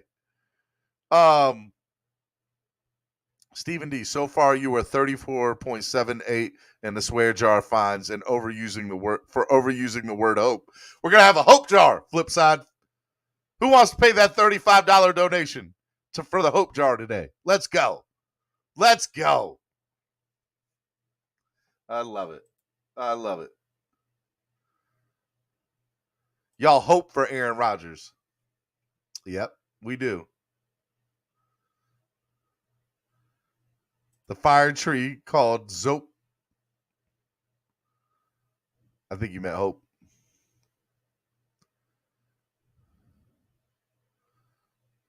Y'all hope reverse time and draft Herbert. Boy, y'all are funny. Y'all are funny. This man trying to round up to 34. It's 34.78. All right, $34.78. Let's go. Y'all hope Ross is fired. 94 watchers, hit that like button. I want to be the 69. I want to be 69, holding out. Y'all hit that like button right now. Everybody who's watching right now, hit the like button. We're at 50 likes. I want to get to 75 in the next 2 minutes. Let's go. Hit the like button. I need everybody to do it. Hit it, hit it, hit it, hit it, hit it. Hit the like button. Hit it. Nobody's hitting it. All right. I see how y'all doing.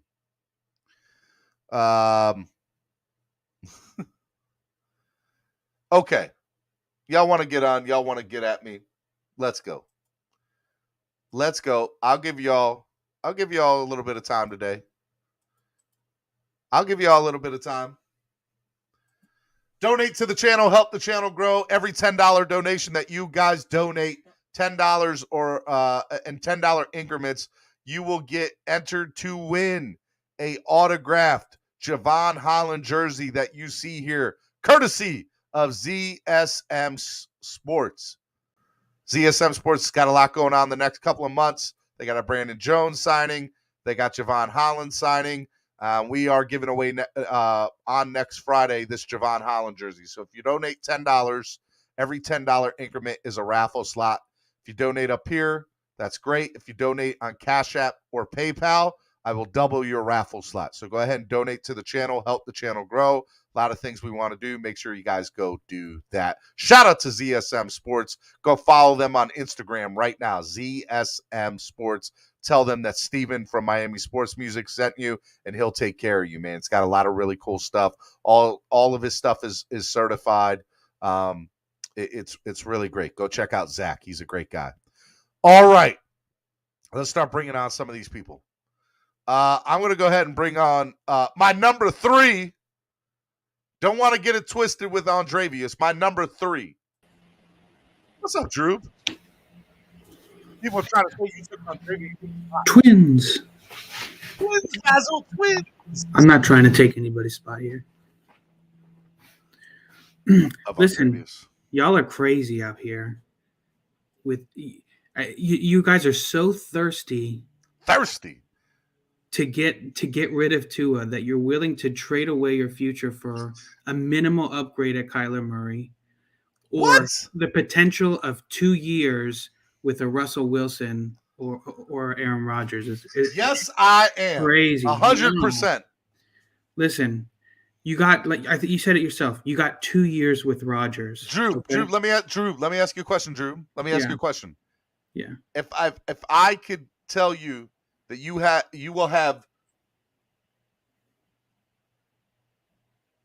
You know what? I'll say it. If I could guarantee you that the Dolphins will at least make the Super Bowl in the next 2 years, would you not take that opportunity?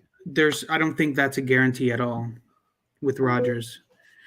Rodgers couldn't do it in Green Bay with a great coaching staff, with incredible weapons and an incredible offensive line, and a very good defense. I mean, Green Bay's defense throughout the year. I mean, I think PFF has them ranked at 3rd. Drew, I can't believe you. You would rather hope. It done if they couldn't get it done in Green Bay. What makes you think? You know what? Let me bring in Trey and Cap for life. What's up, gentlemen?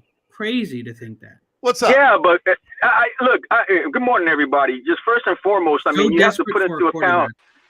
No, I'm saying it's not desperation. Desperation is not, somebody that's ready to retire. That's desperation. This guy, you're forgetting, and I mean, he's been to a couple of championship games where he's fallen short. Like, you can tit for tat that all you want. And that hasn't been on him. That's been on coaching decisions and special teams for the most part. I'm not suggesting Aaron Rodgers. I got one question. He's the best quarterback in the league, and it's not close. I got a question for the panel. So time out, Drew. Hold on, Trey. Hold on. I can't believe you just said that and then stated your statement while I bring in Estefan to this too. Drew, you're telling me that you just admitted that Aaron Rodgers is the best quarterback in the league. Yes. Not even close. And that you wouldn't take him for 2 years with the Dolphins? Yes. Come on, Drew. We don't have it. We don't have what it takes to win. You guys are delusional to think that we have. Give me the floor real quick. I can't believe somebody called y'all twins. That's all I got to say. My beard is much thicker. His beard all is I gotta much say thicker. is sister. And I have so many other jokes for All that. I gotta say is sister. Okay. I don't know, man. Look. What? Go ahead, Trey. I didn't mean to cut you off, bro. Go ahead, Trey. Was that Trey talking? Go ahead, man. Yeah. Hey, man, what is Tua going to bring to Miami in the next 2 years? It doesn't matter what Tua is going to bring. That's not the point. It doesn't matter. Yeah, absolutely, it doesn't matter. This is the catch. What you know what it's going to take to get Rodgers? What does it take to get Rodgers? Hold on. You're saying it doesn't matter. How does it not matter? Because I don't want Tua. Tua doesn't matter.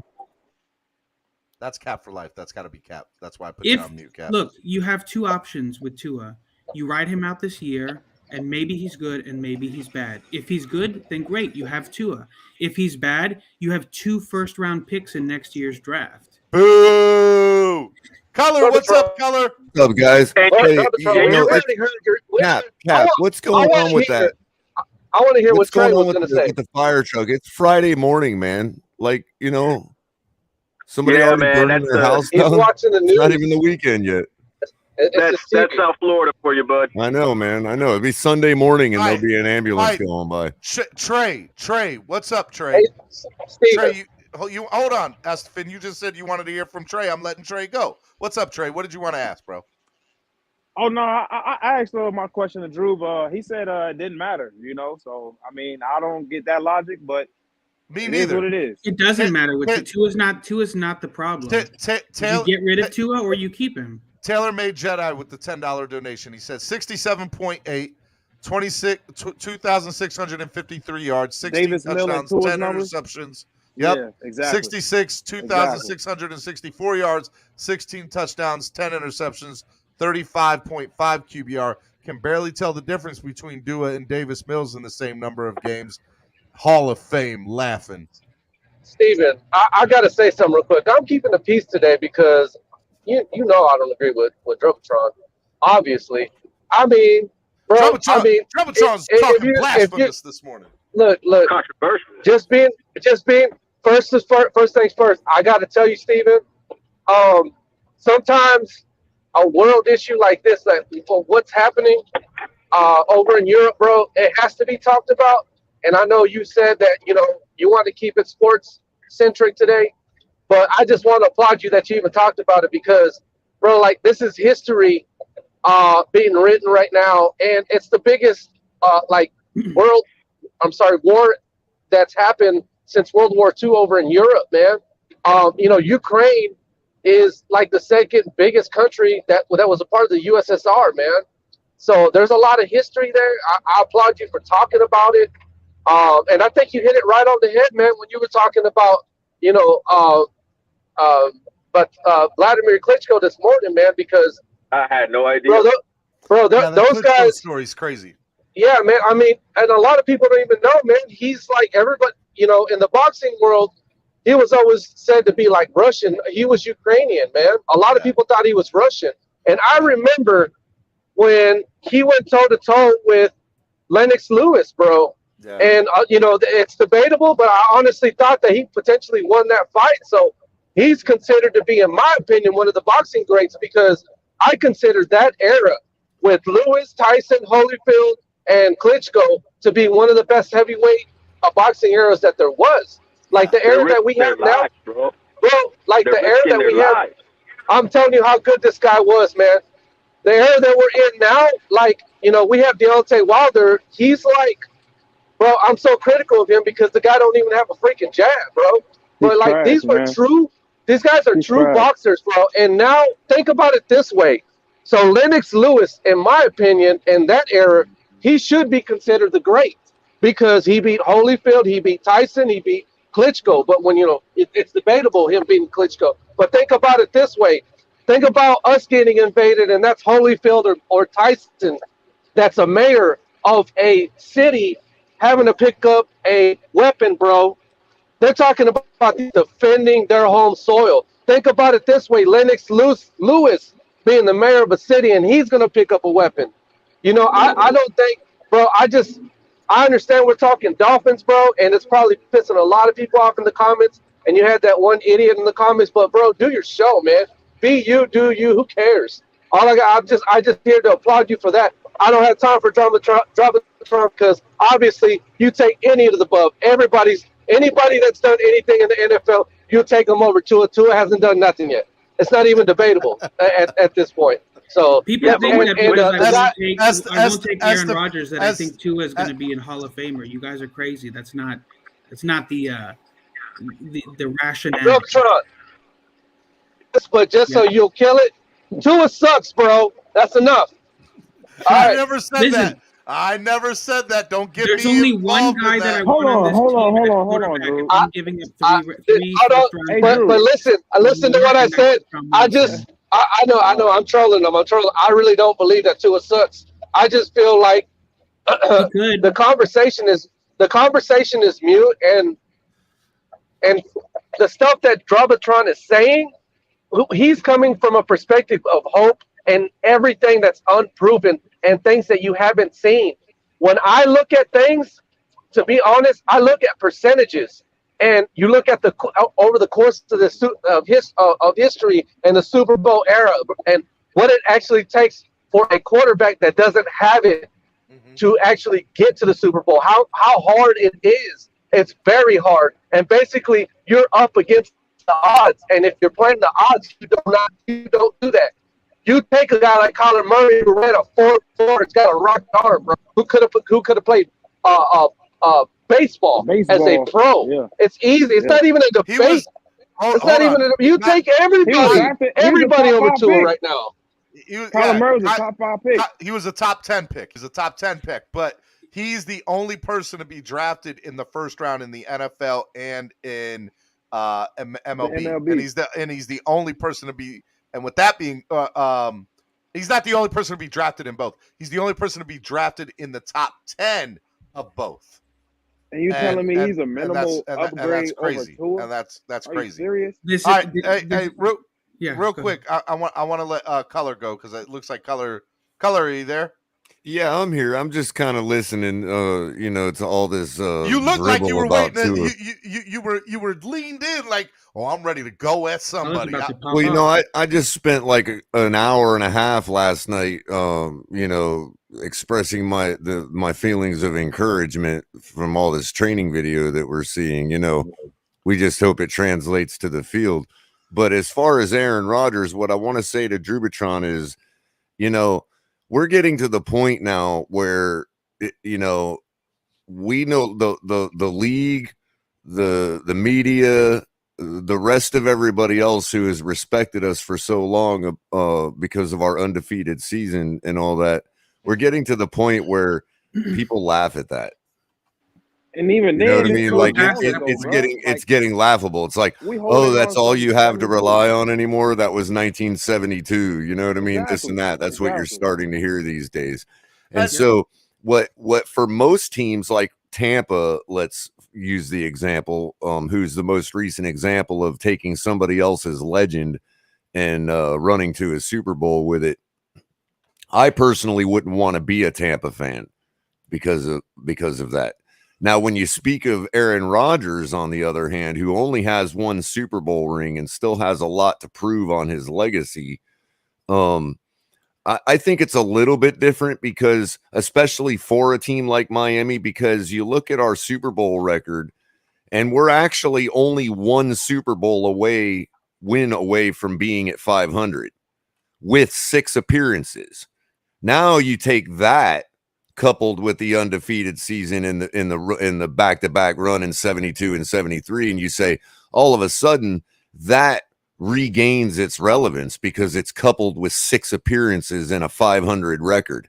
That's how much one Super Bowl win does for a franchise like Miami, and in our particular case of history and fanfare and all that. So it is a little bit different when you're saying bringing in somebody like Rodgers, who could actually produce more than just one, in a 2 to 4 year run. I look. So let me piggyback on color. By the way, your voice is so soothing. You should do bedtime stories. I appreciate it, man. His voice is made of gold. Oh, so you're saying the late night gig is definitely better than a morning idea. Then Barry White ain't got nothing. I'd be causing car accidents in the morning and all that. Like people will be going back to sleep. Steven, don't disrespect Barry White. Hey, just imagine color in traffic. Hey, Trey, ain't nobody trying to disrespect Barry White. I'm just giving color his props.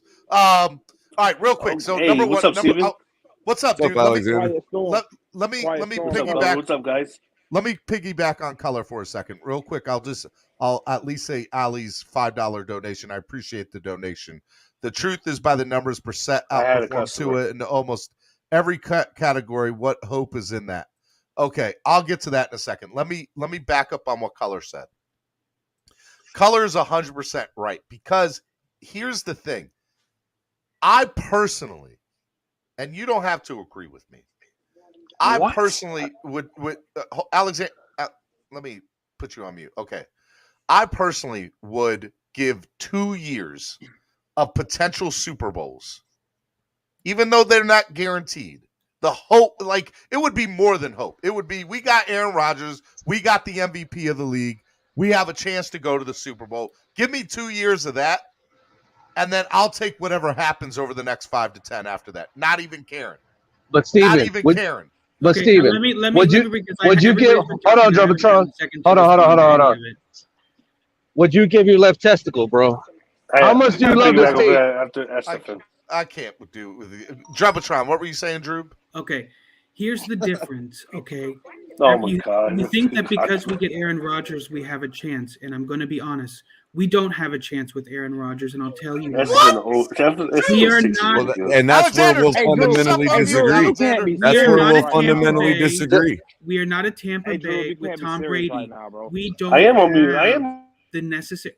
Alexander, are you selling stuff? Did you get a customer? Did you get a customer, Alexander? Because you're killing it. I think actually Aaron Rodgers has more ceiling left than Tom Brady did when he went to Tampa. So Tom Brady had incredible weapons. Green Bay had incredible weapons. Drew, I love you. I love you, Drew. We don't have it here. You are my number 3. Drew, you gotta get off that train, bro. We don't. And Rodgers is definitely going to come with a Devontae Adams package. That's a given. How could you get Devontae Adams? Bonjo, speak some sense into this, man. Hey, hold on. Can I go real quick?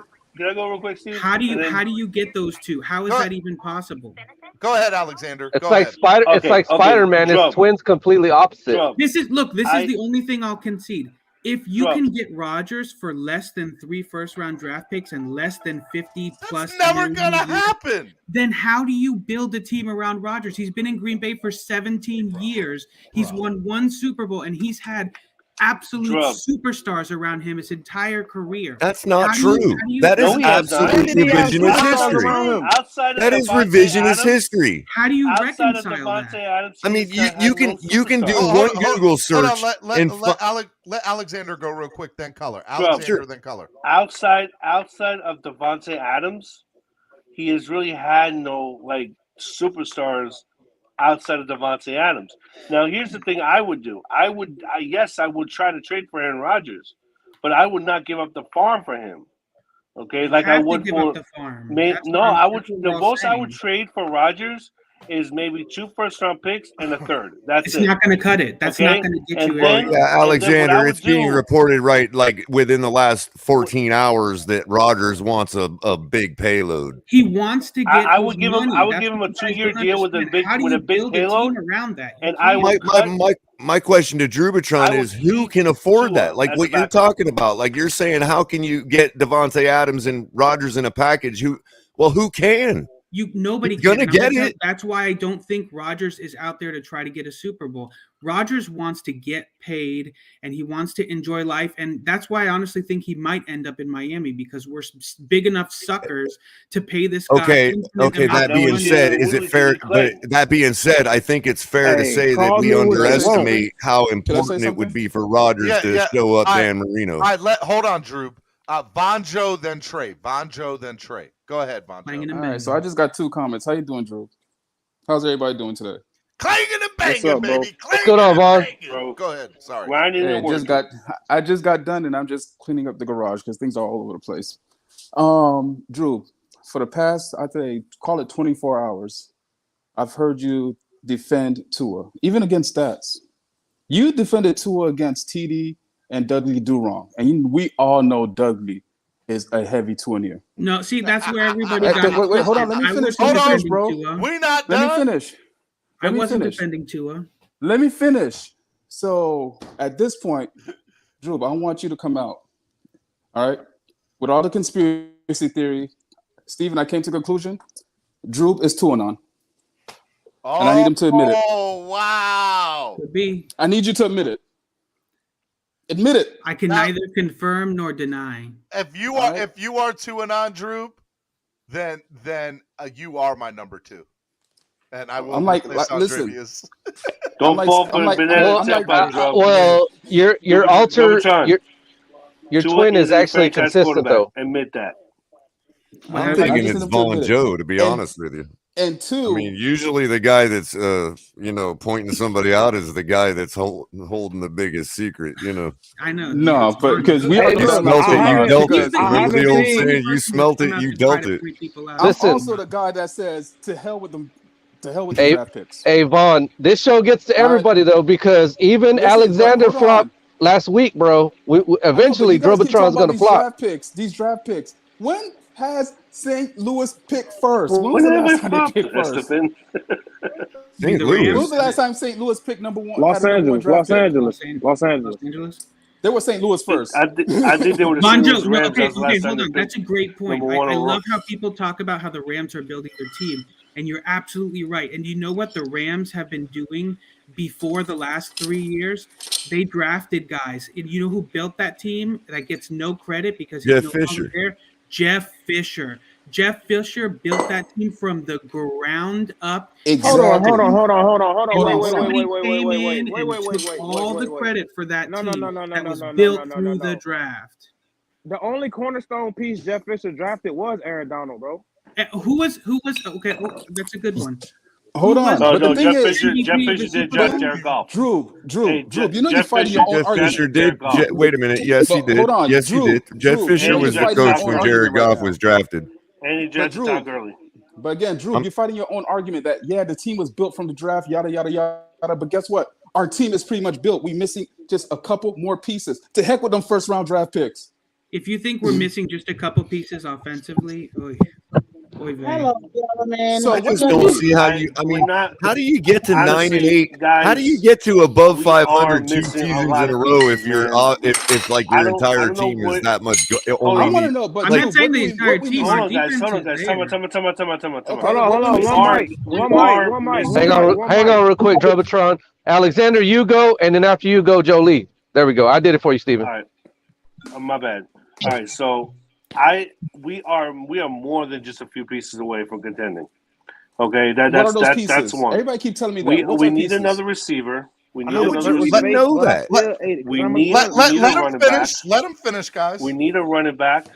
We need some more pieces on the O line. We also need another, at least maybe one or two more pass rushers on that defense. And you need a tight end. You know, you need those pieces. Like you realize that we've always needed those pieces. Every team needs those pieces, and those pieces take like 10 years to completely build. 2 more receivers. Everything that you're saying, Alexander. Hold on, Alexander. The reason I argue everything that you're saying is because we just watched. Watched. Yeah, Von Joe. Joe Lee's we next. Just watched. How dare you, Von Joe? My bad, but I just need to review Steven, mute yourself. Go ahead, Jolie. We just watched OBJ.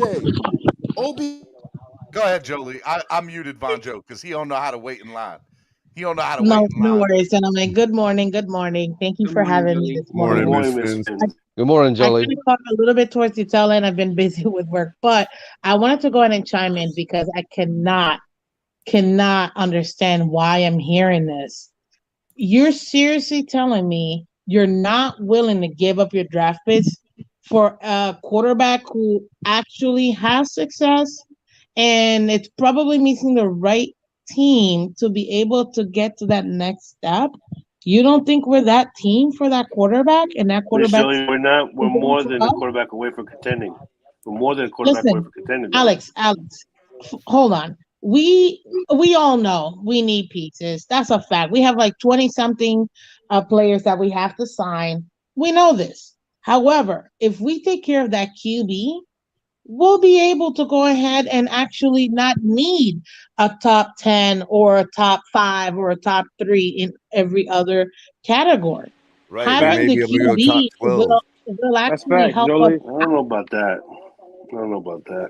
That's facts, Not at all, because look, you get the right all QB, facts, Jolie. and then you need all you need is a veteran center, a veteran right tackle or left tackle, depending on the QB. I give you that. And then you're able to go ahead and get those other pieces around. You're not going to have to need the best of the best, because no team has top 5 of everything. No team does.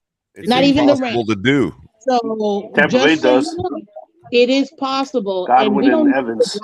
the draft picks are going to be a maybe. Draft picks are a maybe. They're going to be good, or maybe they're going to be bad. With having a player that's already ready to go and already has in their plan, that is what you should go after. Not a maybe hopeful in a draft pick. Absolutely not. We don't need draft picks. Yeah, and Tampa Bay compromised in their secondary. They've got a trash secondary. So I mean, you have to compromise somewhere. I agree with Miss Jolie, to a certain extent. I agree with her completely to a certain extent, because I understand that the Rams did it through free agency and through trades, But let me ask you guys a question. Would you rather be built up for success for now and the future, or would you want to be built up for success now? You only have to pick one. Right now. Okay, so you want to sacrifice. Considering we haven't been able to do either in 30 years, I would take the Super Bowl win. You can do both. You have a chance. You have a chance to build up the team for now and the future, with both combined draft picks and free agencies as well, as opposed to just trade everything to get top players.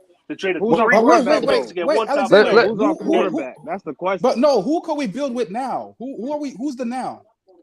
Okay, you could. As I said. Now I'm going to say it till I'm blue in the face. You build around two, you will succeed. No, stop saying that. Stop. No, see, that's where we will just fundamentally disagree. Now, here's the thing. I said earlier, if Rodgers was on the market, I would trade for Aaron Rodgers, but I would not give up the farm for Aaron Rodgers. I got a different opinion on that, Alex. Let me respond real quick, Vaughn. Look, see, we just drafted a bunch of coaches that should be there to develop players. We still got guys on our offensive line like Austin Jackson, who still has potential. Don't forget Robert Jones was playing at the end of the year. You can Dieter, he's a center, but you can put him at guard. You still got Robert Hunt. There's at least 4 pieces where there's a lot of potential there. We still have guys on our team, on our offensive side of the ball, where let's say you keep some of your wide receivers, bring in an upgrade at quarterback. That one piece, maybe one lineman. That's it. You know what I mean? Real quick, to piggyback on that, Esther, piggyback on that. You're addressing now. You're addressing now, and you can still address the future and compete far into the future. Right. And it's and not, one other thing. People act like it's a death sentence if we go and make an upgrade at quarterback. They don't realize we can compete for years. Real quick, Alexander, to your point, Esther, I don't think we needed 5 specialists in offensive line, running game, and those areas if we were just going to spend a bunch of money on veteran free agents. You might want 2 or 3, but not 5 of them. Besides, also, when we're talking about everybody, there's no love loss anywhere on either side of this debate for Jesse Davis. So, if we're all in agreement that Jesse Davis is that bad and has that bad habits, you guys don't think that getting that guy out of the room will eliminate a lot of those bad habits that maybe our young guys have been picking up? That's because you got to bring in. You got to bring another veteran. Hey, fellas. And check this out. Maybe Check one this or out. two, Jesse Alexander. Davis. Yes, maybe one or two, but they don't have to be top Yeah, five exactly. if you're getting a Color. better No, I quarterback. agree. I agree with you. Hold Color. on real quick, you don't Alex. Have to be top 5. Color. When you bring up 2 seconds. Go ahead, Jolie. And that was my point earlier, Alex, that if you have the right QB, you don't need top 5 talent because they were going to elevate whoever it is that we do get. So And that was my Andrevius is point getting earlier. really about anxious. the I can right see it, but I want to say one thing real quick before Andrevius goes about that top 5 thing. Despite what everybody says about us being 32nd ranked and all that, if you really look at the numbers in areas like pressures and areas like time to throw and all that, you will see that the difference between 32nd and 22nd isn't really that much. We're talking about hundreds of seconds of time. You know what I mean? It's not like, and yes, so in that case, a better quarterback you're not going to convince me that we would have been 32nd ranked with a better quarterback. We may have been terrible, yes, but 32nd ranked and historically bad, no. And so getting Jesse Davis out of the building, plus an upgraded quarterback, hold on real quick. I was top 12 offensive linemen, and you're talking about a contender overnight. I'm sorry. When Color was talking about Jesse Davis being the obvious man out, well, you got to think about we're looking into the future. Because, see, I understand that we get up here and all we talk about is the quarterback. That's all everybody wants to talk about. But if you look at how you address the rest of the team, you start to see the light on what you can do at quarterback. I get you. Eventually you get there. But look, we drafted Eichenberg. That would be an excellent swing tackle in development. That's where Jesse Davis's role shined on this team as a swing tackle. When somebody went down, we put him in, and he gave us quality minutes on the field. And Super Gremlin, go ahead, bro. You look like you're ready. That's all I want to say. Real quick, hold on. Before my number 2 goes, and you are my number 2, just so you know. You are my number 2, okay? I love you, Andrevius. Let me hear you say I love you back, Andrevius. I love you too, Steve. Thank you. Okay, that's all I want to do. Hey, go ahead, Andrevius. It's a lot Hey, yo. The floor is yours, Andrevius. Go ahead. This whole perception that all you need is the quarterback and if they're elite, you don't need to be good at other facets of the game, or you don't need top-notch units at other facets of the game. Let's say we do get one of those elite quarterbacks. Why wouldn't you still want to freaking upgrade in every area or solidify every area? Tom Brady went to Tampa Bay for a reason, because they were solid in every facet of the game, and he won a goddamn Super Bowl. Because even though we have that amount, you still have. Let me respond to. Hold on. God damn it. He won a Super Bowl because he went to a team that was basically complete outside of the quarterback. They were stacked. That was complete outside of the quarterback. We are not complete outside of the quarterback. Why wouldn't y'all want to solidify every facet of the team? That's insanity. Why wouldn't you want to be good at every facet of the team? Why wouldn't you want to? We don't want to do insanity. It's stupid. Boo this man. To say that. Boo. Andrevius, you done? That is what we're saying. Listen. I don't think they were top 5 back at every position. I think Brady made them look like that. Mobile quarterbacks get sacked too. Or are you done? Mobile quarterbacks get sacked too. Am I wrong? No, it's facts. I like what Von Joe just said. Is you finished or is you done? Huh? Is you finished or all? Say it again, Von Joe. I didn't say it. Are you finished or are you done? Y'all just don't want. Can I make a quick statement? Get the quarterback. We don't need to get better nowhere else. Let Trey go. Let Trey. Hold on. Let Trey Check go. this out. Let Trey then Von Joe. Trey then Von Joe. Go ahead, Trey. I swear that's what y'all arguing. Y'all say, go ahead, Trey. Say that, y'all say that's not what I'm saying, but that's literally what y'all saying. Trey, take yourself off mute, Trey. You're on mute. Take yourself off mute, Trey. Trey. All right, Von Joe. Go ahead. Hold on. Yeah, go ahead, Von. Go ahead, Von Joe. No, go ahead, Trey. You can rock. All right. Well, yeah, I had something going on in the background. But check this out, right? So if we trade all our first round picks, well, never mind. Go ahead, Von Joe. It's coming back again, as you can hear. Go ahead, Von Joe. Go ahead, Von Joe. Andrevius, all we saying is that, okay, I'm not going to speak for everybody else. I'm going to speak for myself. All I'm saying is that You don't have to get top-notch talent. You don't have to be elite at every position. If you get an elite quarterbacks fix things. They alleviate pressures on different things. Like, for example, an elite quarterback can change and fix their protection. So you don't need. Why would you want that? What it means is money, Andrevius. What it means is money. It doesn't make sense. We don't need somebody to run for their life just because they can. Because a top quarterback allows you to go for top 12 and not top 5. It's different money. Nah, my God. We can afford top 12. We wouldn't be able to afford top 5. That's the point. The quarterback has to be able to elevate top 12 to top 10. You know what I mean? See, Andrevius don't understand what you guys are saying because he's just coming from a perspective of just get the best player at every position when there's only so much money to go around. Like you get best player at every position. So you're gonna pay at every position. You're gonna have to start with the position that handles the ball on every. Bro, check it out. That's the position you got to spend the farm on. I think honestly, get you the quarterback, good quarterback like y'all do, but y'all have this mindset that if we get the great quarterback, it doesn't matter that Liam Eichenberg is absolutely trash. That's just ain't nobody saying that. Given that we're above 500 with that trash, then yeah, it's a reasonable assumption. Hold on. Hey, can I go now? Can I go now? Go ahead, Trey. Then I'm going to respond. Go ahead, Trey. Then me. All right. So look. This goes back to the draft picks of trading all away our draft picks, our first rounders or whatever. So I have a question. So even if we trade away our first round picks for whoever the elite quarterback is, right? Are other star players still being drafted in the later rounds, or the rest of the draft doesn't matter? Only first round picks matter.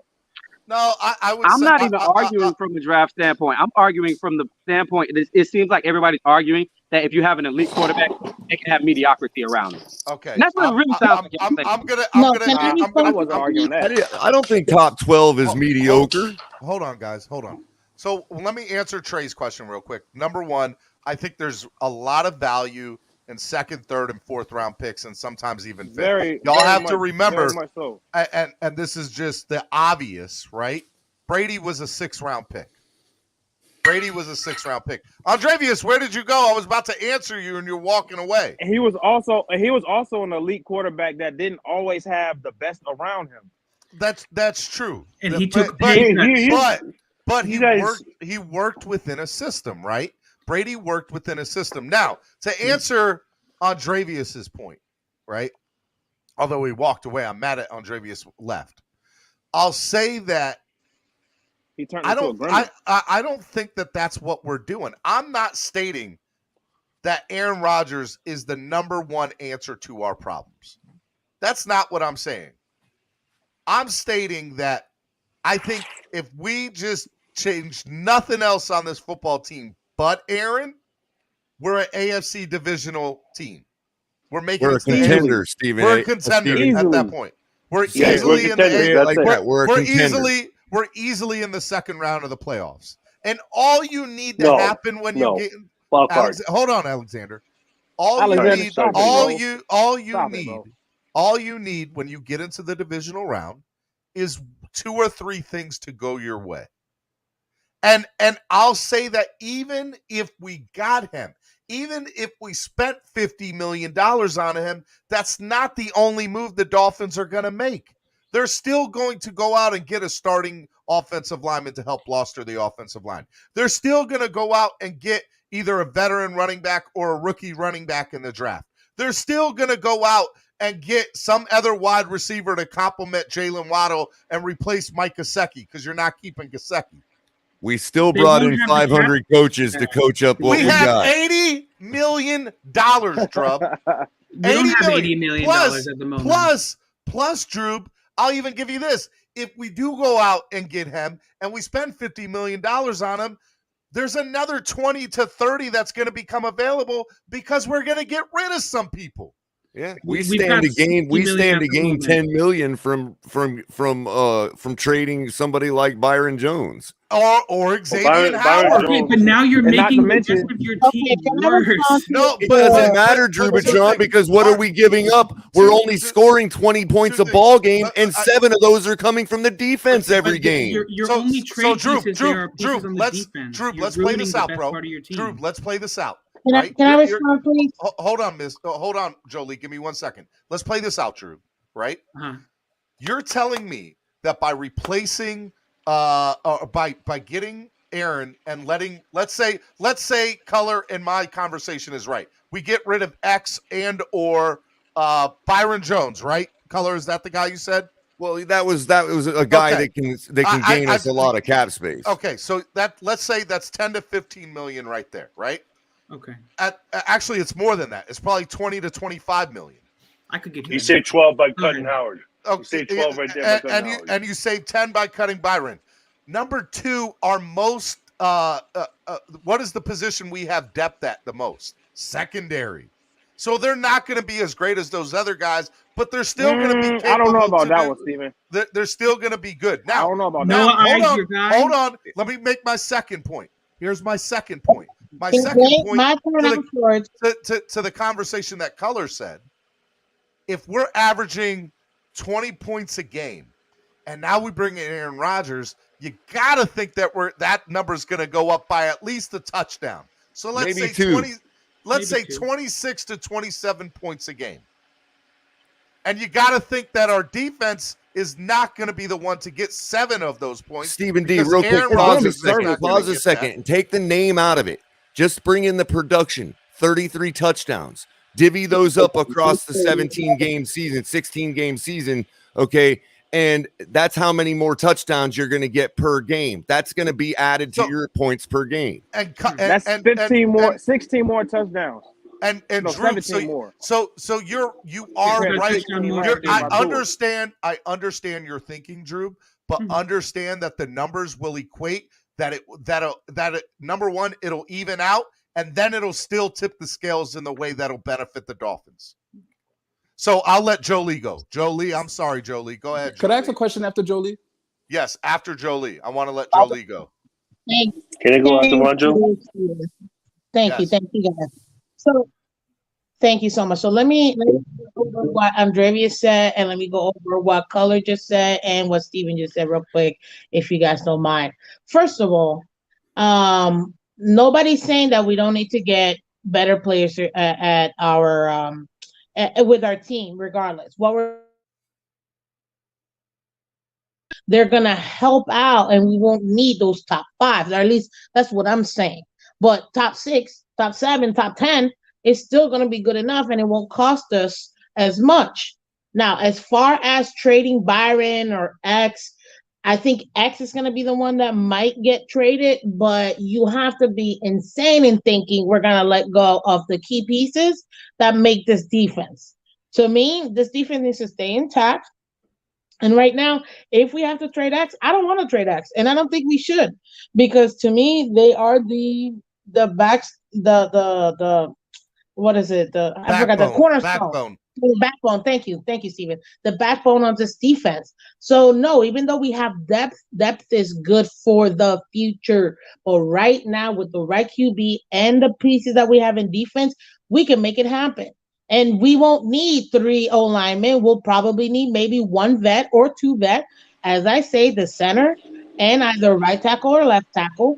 So right now, getting the right QB is the best and cheapest move if you really think about it, because it is too costly to build around Tua, because we can't get top 10 in every single position. It's impossible, no matter if we have 300 million. You don't need top 10 in every single position with Tua. You don't need it. Alexander, let her finish. Alexander, go ahead. Thank you. So right now, we're stuck in 2 places. Either we go up and get a QB and we can kind of finagle the other pieces, or we do go all in with Tua, and then we won't have enough to actually give him everything that he needs and requires to go ahead and get to that next level. And that's where I think right now we're stuck at with Tua. We won't be able to get the pieces he needs. no matter how much money or draft picks we end up having. And that's unfortunate because that's going to cost us a lot. And let's say he does ball out. Okay, then we won't be able to pay him and pay those pieces to stay with him for long term. Just putting it out there.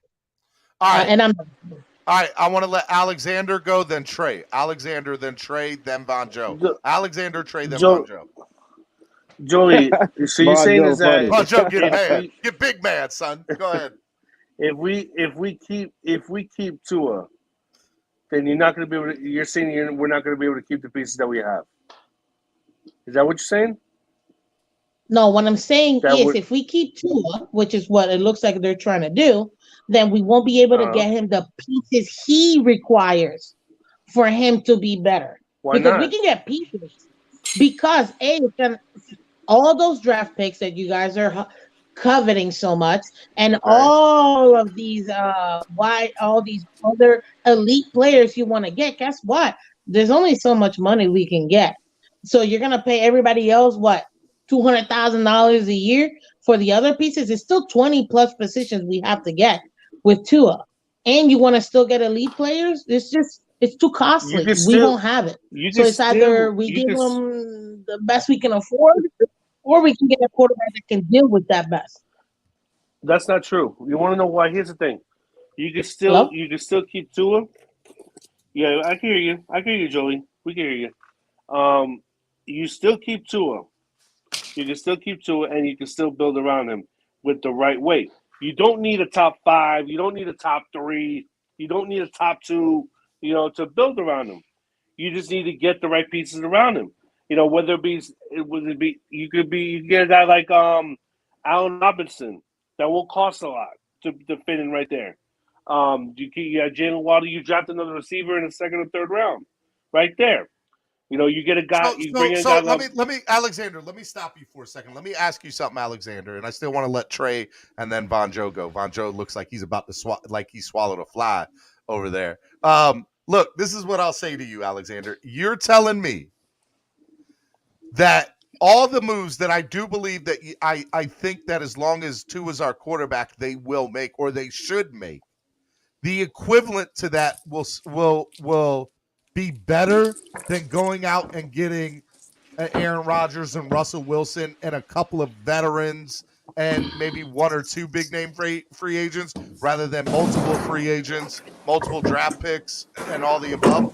Is that what you're saying? I'm not saying the hindsight is this. If we're able to get a top-notch quarterback, then I'm all for it. Okay, that's all. That's all. But if we're not, then I am okay with building around to it the right way. And Alexander, I'm not disagreeing with you. I'm not going to disagree with you, and I don't think anybody else here is either. Oh no! Everybody wants. Don't speak to everybody else, Steven. Don't do that. The thing is that I think personally, I think that people don't. Everybody does not believe it too. I think everybody does not. I'm going to have listener rankings. I'm going to have listener rankings that come out every week. The power rankings. I think a lot of people don't believe in Tua. They don't believe in Tua. That's just my opinion. I believe in the kid. I think the kid can be a franchise quarterback. I believe in Tua.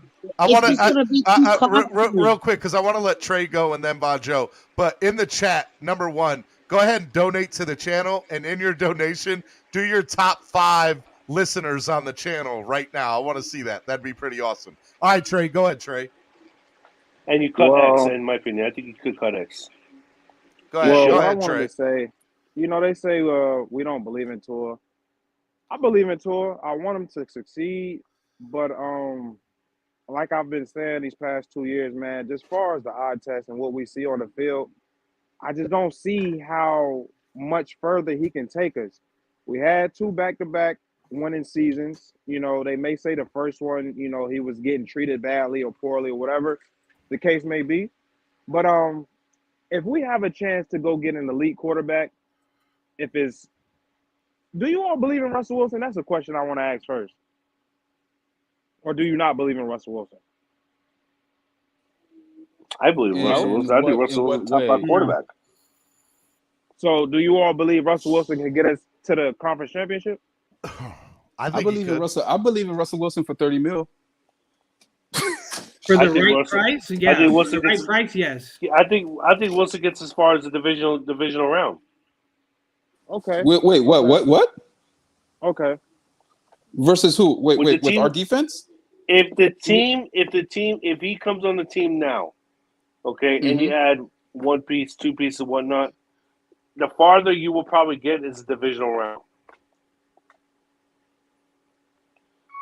Okay. In my opinion. Okay. So Trey, are you? That was my only question. That was my only question about Russell. All right, Von Joe, the floor is yours, sir. Go ahead. Before Von Joe goes, I'd like to say one thing. Love it. And by the way, I will say on Dravius, nobody was yelling over you. And if you come back on the panel on Dravius, you are my number 2. I will make sure that you have that. I'll give you what is it when you nepotism? I don't know if it's nepotism. He's not a family member. I'll make sure that I treat you better than the other panel members on Dravius. That's what I'm saying. God. So, all right, go ahead, Von Joe. Allow me to hold retort. on. Before Von Joe go, hold on. Oh, yeah, listen, Nah, man. I'm just messing. Oh, okay, I was gonna say, listen, I've been patient. Now, allow me to retort, because I'm not going to retort. I just gotta have ask a question, because everybody keeps saying that you have to spend all this money, but at the same time, everybody is so excited about this coaching staff. So at that point, why are we so excited about this coaching staff if we have to buy all this talent? Hello? Mic drop. Because everybody's saying, oh, this coaching staff is so wonderful. Why are we so excited about them then? I'd love to answer that question. Drew Patron, go ahead, Drew. Listen, and this is why I've been making the big push for, if he clears up his stuff, for Deshaun Watson. Because with Deshaun Watson, you're getting 10 plus years to build an offense and to build a team. With Aaron Rodgers, you're getting 2 to 3 years of really good play. Outside of that, it's going to be very difficult. Again, Aaron Rodgers hasn't been to a Super Bowl in over 10 years. And But that Drew, team, he's had the number 1 wide receiver on his team and the number 1 running back on his team. And they've still struggled to get there. And a good defense and a good offensive line. I don't understand why you guys think that just because Aaron Rodgers is going to come to Miami, that things will magically be different here.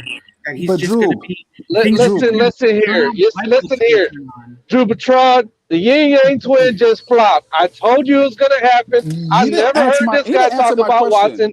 Anytime he brings up, you say anything about Tua, it's always but no. You just flopped. About Watson. You admitted that you would take Watson. I don't know why it was so hard for you to admit that.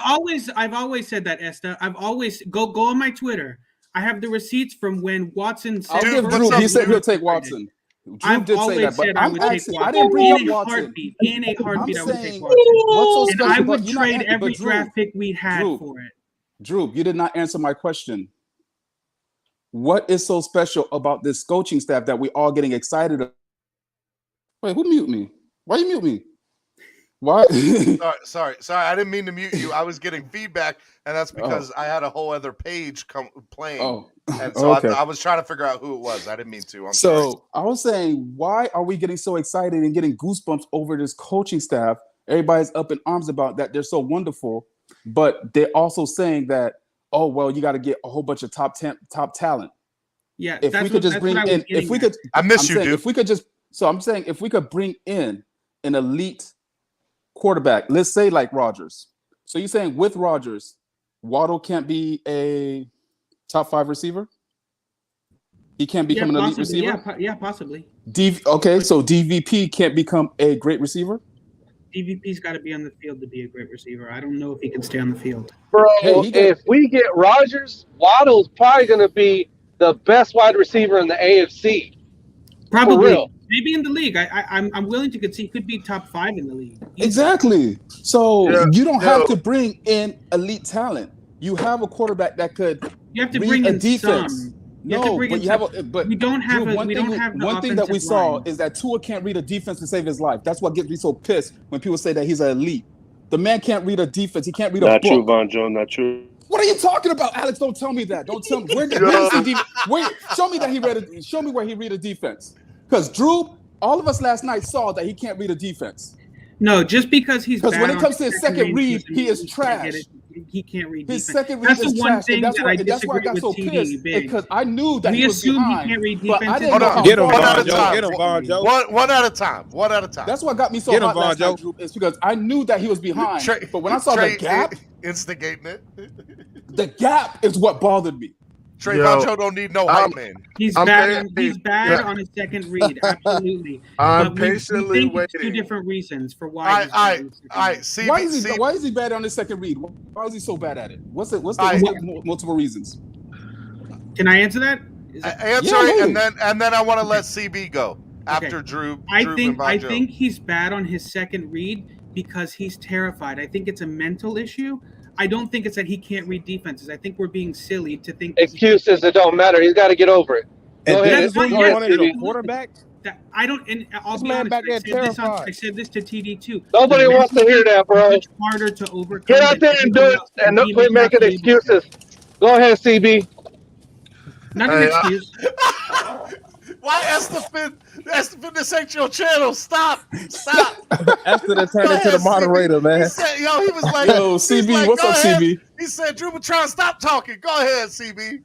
Yeah, what's good? CB? I'm patiently waiting for Von Joe to stop spewing this nonsense across. All right, here we go. Let's go. Nation, bro. What is wrong with this guy, bro? Like, you can't think logically. I don't get it. Like, there can be two things true at one time, right? That's right, like, CB. Say it, CB. He doesn't understand it, bro. Like the O-line can understand. The two things that are true is Tua's trash and he's garbage. Can be true. Yeah, right, trash and garbage. Tua's trash and Tua's garbage, right? Yep. But those are the two things that are true. Tua is a product of this offense. Our offense has been trash and garbage. Can we say that? No, because we have a trash quarterback. CB, no, man, bro, come on, you said I'm talking directly to you sit here and say the last half of the season. Guys, let CB rock because he asked me a question. So I'm asking Von Joe directly a question. I just want a quick answer, and then I'll respond to it. All right, go ahead. And I'm saying our offense is predicated to our quarterback because you tailor your offense around your quarterback. We have a limited quarterback. That's so not true. You don't. First of all, what are you talking about? Well, you don't tailor your. What? Listen, you don't tailor your offense. CB, you're breaking up. CB, you're breaking up. CB. It's around an objective. Man, you got that Tua connection, man. Do you want to be a run team? Do you want to be a CB? Yeah, I'm trying to give you the answer, but you can't listen. Like you can't. No, you're breaking up, CB. Get the wax out your ears, man. Get the wax out your ears, man. I'm trying to talk to you. And I'm saying I can't hear you because you got that Tua connection inconsistent. All right. So can you hear me now? I'm done. No, you're breaking up. You're breaking up, CB. You have bad cell phone reception. You got that inconsistent connection. I'm driving in and out like Tua. I'm driving. Dial up. The AOL. I'm driving. I'm driving. It's a cyber threat. Okay, CB. See, that's the problem. CB is doing one thing that's Tua never can't do is drive. Pass that first drive. That's about it. That's all he's gonna give us. Pass that first drive. Can you guys hear me now? Can you hear me now? Yes. Did you pull over? No, I didn't pull over. I'm still driving. I just got to a better service area. So, like I was saying, go ahead, I asked Von Joe a question. He said, "Yo, the offense is predicated around the quarterback." That's not true, right? So, and I'm gonna say that's not true because as an offense, you have certain things you want to do. You either want to run the ball, you want to use motion. There's a lot you can do in an offense. Do you want to be a run-heavy offense? Do you want to be a pass-heavy offense? That's things to consider, right? Now, the quarterback is a piece that implements that process. He implements that plan. He's part of that plan, right? But he's not the entire plan. He's just a piece that helps it move towards 100% of being where it needs to be, right? So Tua has been a product of the offense. The O-line has been bad. There has been no running game that's been successful. And the receivers haven't been consistent. They haven't been healthy. And as a result of that, we see they haven't been like, it hasn't been a good system. It hasn't worked. It hasn't worked in cohesion. There's been nothing consistent on offense that's been really good outside of one receiver, and that's Jalen Waddle. So when you have an offense like that, and you don't have a lot of pieces. You don't do anything well on offense. What do we? If you guys can tell me what we did well on offense, I will bow down and say, "Hey, Tua." Hold on. Can I ask you a question? But hold on. He asked me a question, CB. Yeah, ask me a question. You know, I get what you're saying is that, you know, it's predicated on the tools that you have, but it always starts with the quarterback. That's why quarterbacks are always the face of a, you know. Well, what if there's also things that we can do to improve the hold on. What if there's things we can do to improve the deficiencies of other players, but it requires our quarterback to implement tools that he doesn't have the ability to implement? I just don't agree with anything CB said. I just got to be honest, because you do. Can I respond? Can I respond or no? Look at the Baltimore Ravens. Hold on. Let him respond. Can I respond? Can I respond to Color real quick? So, Color, you were saying the quarterback can make up for deficiencies, right? That's what you were saying. No, I'm saying that what if there's the deficiencies that our other players do have? What if the solution to helping those deficiencies get better might be certain systems to implement that our quarterback may not have the ability to implement?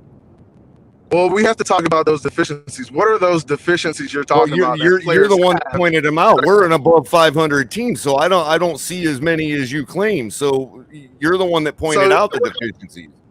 So we weren't at an above 500 team because of our offense. It was because of our defense. So you can talk about wins. That may be fair. That may be fair. We can talk about wins all we want, but that's not the problem here. We're talking about the offense and where the offense is, right? Right, so and that may be fair. So again, you're pointing out deficiencies on the offense. What I'm asking is, what if the solution to those deficiencies are not able to be implemented by the particular quarterback we have? All right, so you say deficiencies can't be implemented, right? No. So solutions to those deficiencies. What are the deficiencies you mentioned? Putting them in different using different systems and putting them in different positions to accentuate the abilities they do have. They got drafted for a reason. They're in the NFL for a reason, just like everybody says about Tua. No, I want you to tell me specific deficiencies that Tua. You're the one. Again, you're the one that brought them up. Dude, you brought up deficiencies. I never brought up deficiencies. You said our offense is trash. I said our offense is trash as a unit, they're bad, right? Tell me how they're bad. It doesn't matter how they're bad. What I'm suggesting is any solution to that badness may not be able to be implemented by our quarterback. All right, so Color, Color, here's the thing. Let me tell you how they're bad. We're just going to change out 52 guys over and over again until we get a bunch of guys that can implement the system he's comfortable with. I have to identify this. So when it comes to an offensive line, right, you need 5 guys doing their job each play, right? Come on, Joe, look.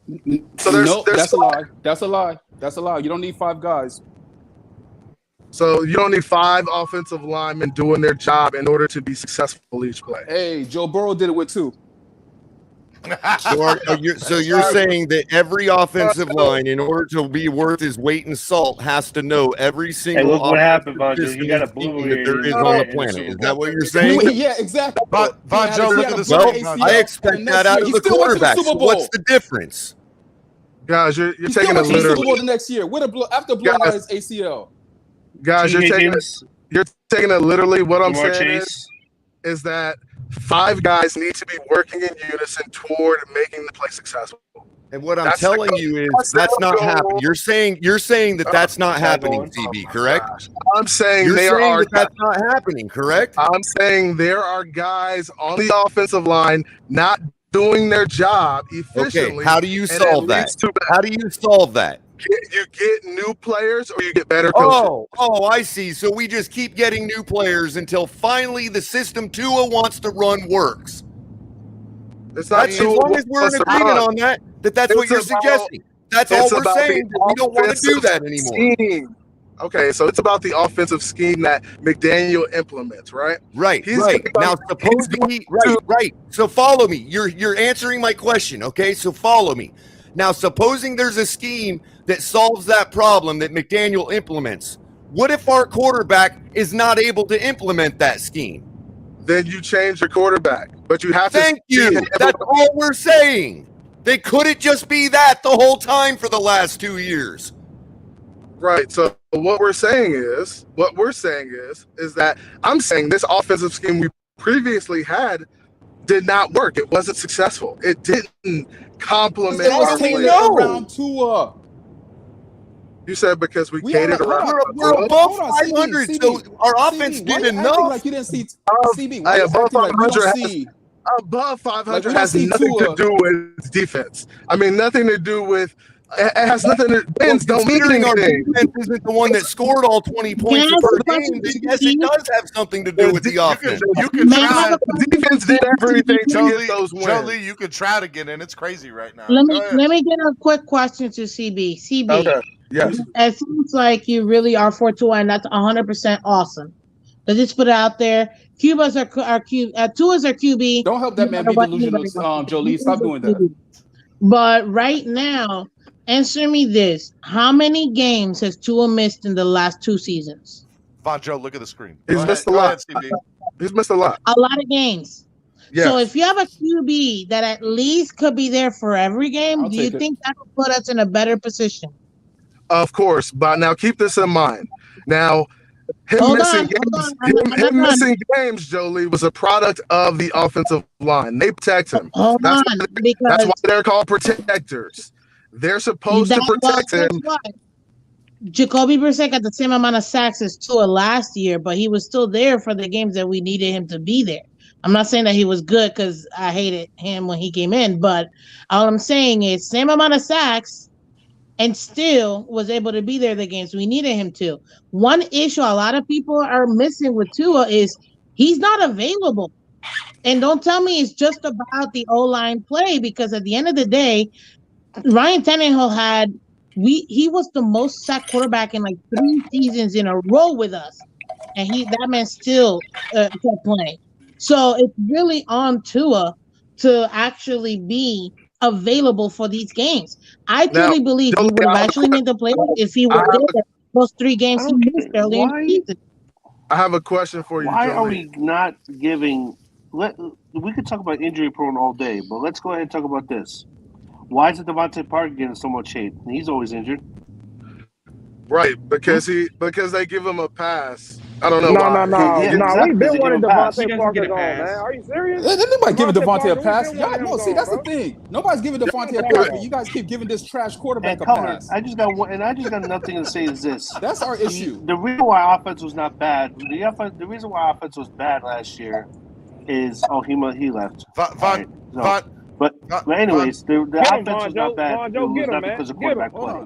Von Joe, don't argue with Draymond Green. Don't argue with Draymond. Draymond gonna get you, cuz. No, I'm arguing with Draymond. He's talking nonsense, yo. He said, hold on. Tua Tagovailoa is not limited at all. Hey, Von Joe is okay, Alex. Mute Alex. Mute Alex. Gotta go. Here's what you can do. Just say you don't like the kid. Mute him. I had to mute you, Alexander. I'm what sorry. What are you talking about? He's not limited. Yo, Von Joe can show he's limited. Just say you don't like the kid. That's all you have to say. Von Joe, through God, all things are possible. He is just say you don't like the kid. That's all. So I gotta say something. I heard Alexander talk about getting out a guy like Allen Robinson. Pull up Allen Robinson's page. He ain't no different than Devontae Parker. Exactly. So I want to know, could Tua throw on the run? Bonjo, the worst Dolphins fan in the community, hands down. No. I'm actually a Dolphin fan. I'm not a Tuaneer. This dude the worst. You yourself, CB. I got something to say, and here's CB. Let me address something that you said. Nonsense. Can I address something you said? I got one thing to say. CB and Vancho really going at it. I love it. Okay, here's the thing. Tua, I don't understand what all this hate is about Tua. What is all this hate? Oh, he has no arm strength. It's not hate. It's not hate. You're the one projecting, man. Maybe it's your own hate for the guy, and you just don't know how to express it. No, Color. Hey, Color, you're a straight hater, bro. Hey, Color, you're a straight hater. Stop playing, man. You know you a hater. Stop. Did you watch my show last night, man? I'm not sorry for the shameless plug, Steven. You can have trash when it comes to Tua. Are you saying that everything I said last night for an hour and a half was disingenuous and not from my heart? I don't listen to you, dude. You a hater. Well, there you go. That's why you're wrong. CB, look at me. How could you tell? How could you say anything about somebody that you don't listen to? I can't choose right now, guys. CB, look at me. I would admit. Let's let Color go real quick. Let's let Color. This CB. All right. Everybody, calm down. I have everybody put yourselves on mute for a second. All right, look. The reset button. Hold on. Before you reset, I gotta get out of here, man. I'm about to go to lunch. Trey, you gonna instigate and then just leave. I appreciate that, Trey. All right, bro. All right, bro. Be good, Trey. All right, reset the show, Steven. Guys, Miami Sports Musics. Everybody in unison, say what's next. Miami Sports Musics. I don't. Miami's number one. Muted us all. We can't talk. Morning show. Color. Those are obstacles you got to get around, okay? You just press the mute button. All right, put yourself back on mute. Flip Flappers, home of the number one Miami fan morning show. Guys, if y'all haven't hit that like button, hit the like button.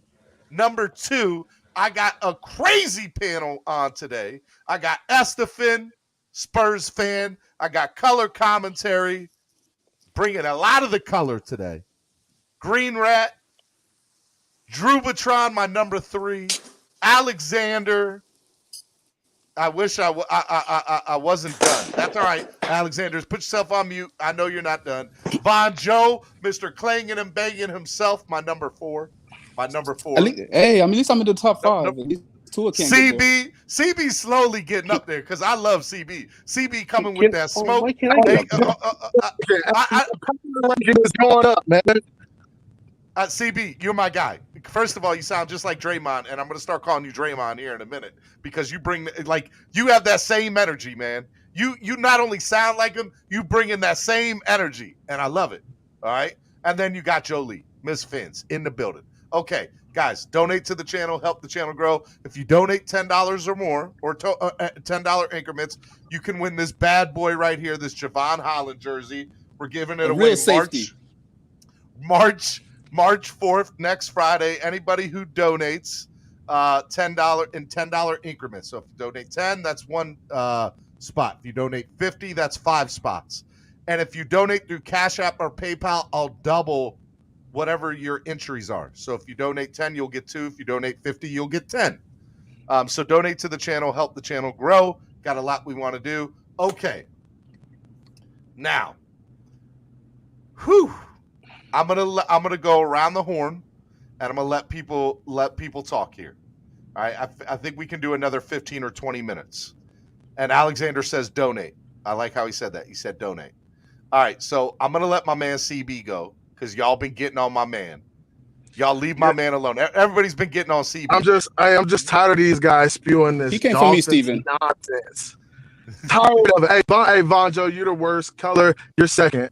Your second would You be don't in the even worst. listen Why to are me. they the You just worst? admitted you don't even listen to me. So how can you even say that? I am forced to listen to you because you're on other people's channels. I'm forced to listen Oh, to really? you. Really? Yes, but Oh, I that's heard that, you. you know, Hey, that's you I limiting heard- yourself that you don't Color. come to listen to me, I bro. heard you say yourself that you're just a hater. You're just a hater. That's the I guess problem with so. you guys. You guys I have guess an so. agenda. And Projection. Your problem is you have an agenda, and if your agenda is wrong, that means you're wrong, right? Oh, for shame! I'm gonna go cry, right? Yeah, I'm gonna not be happy that we're winning. Okay, yeah, whatever. Keep projecting. Keep projecting, CB. Keep projecting. It works for you. Hey, bro, Tua's not the problem. The offense, the totality, the scheme is the problem. Coaches have a lot to do with how this thing's run. Yeah, well, like we'll see. We'll see if your that. demigod. We'll see if your demigod can work in whatever scheme McDaniel solves that with. Oh, he will. I guarantee you. And get your crow ready, man. Get ready to barbecue that. Get ready to barbecue that shit. That's not. Hold on. Oh, by the way, CB, do you know where I can get any like farm raised crow? I don't want to be getting any kind of like street crow. You know what I mean? We're getting you street crow. You getting the hood Oh, come on, man. You getting Can I say something, CB? Hold on, CB. Monjo. CB, real quick. That sounded like you two and Color need to make a little personal bet on my channel. I think that'd be good. Hey, let's do it. Let's do it right now. Craig, Color, what's the bet? What's the bet, Color? Now, and just so you know, if there's any monetary bet here, I get what's the percentage I get, Bonjo? Like 50% of whatever. Nah. You get 65. I get 10%.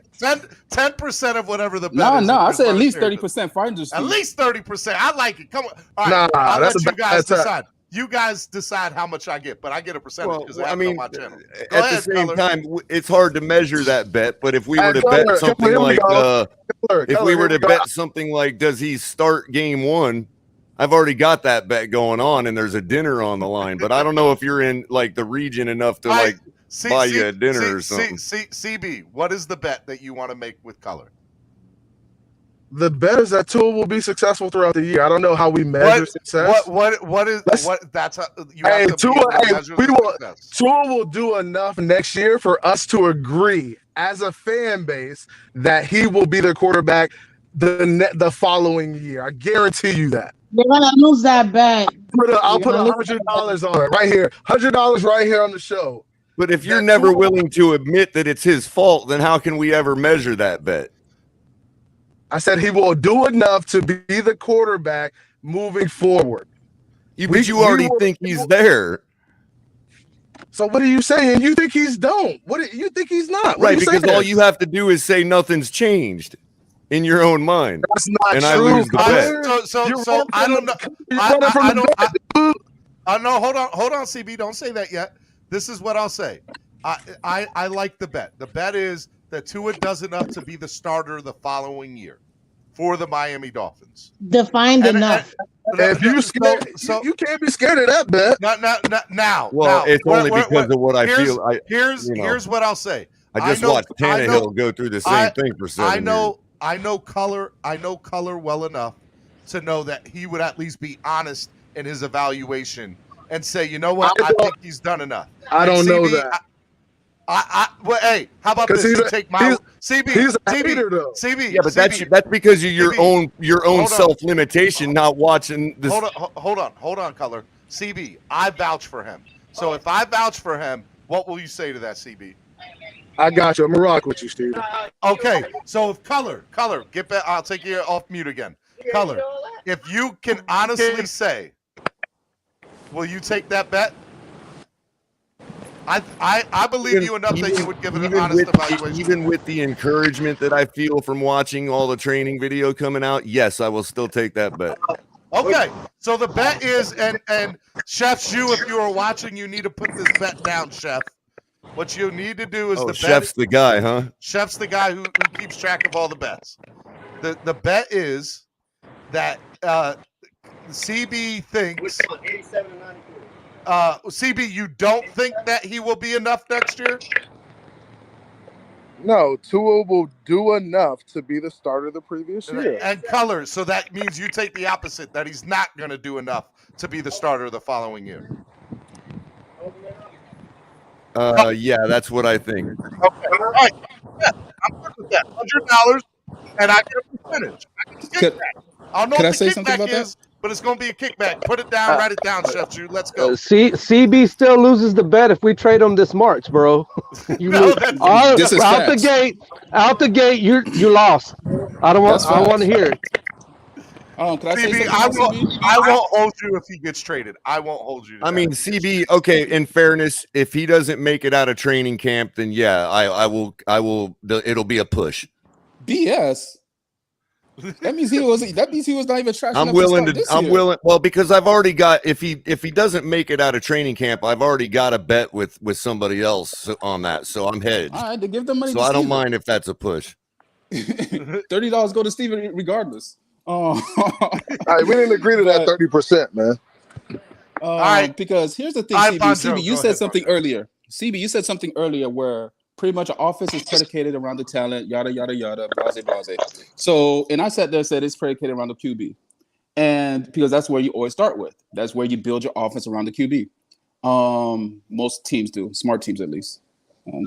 Now you don't build a franchise around a quarterback. That's not what you do, man. So what you have? What the Bengals just did. That's just not a good. CB, what do you mean? Hold on.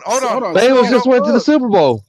You don't build a franchise around a quarterback? No, yes, you do. You build an offensive system. The quarterback is a piece, and you make sure that the quarterback can implement the system. With the you exception, draft guys.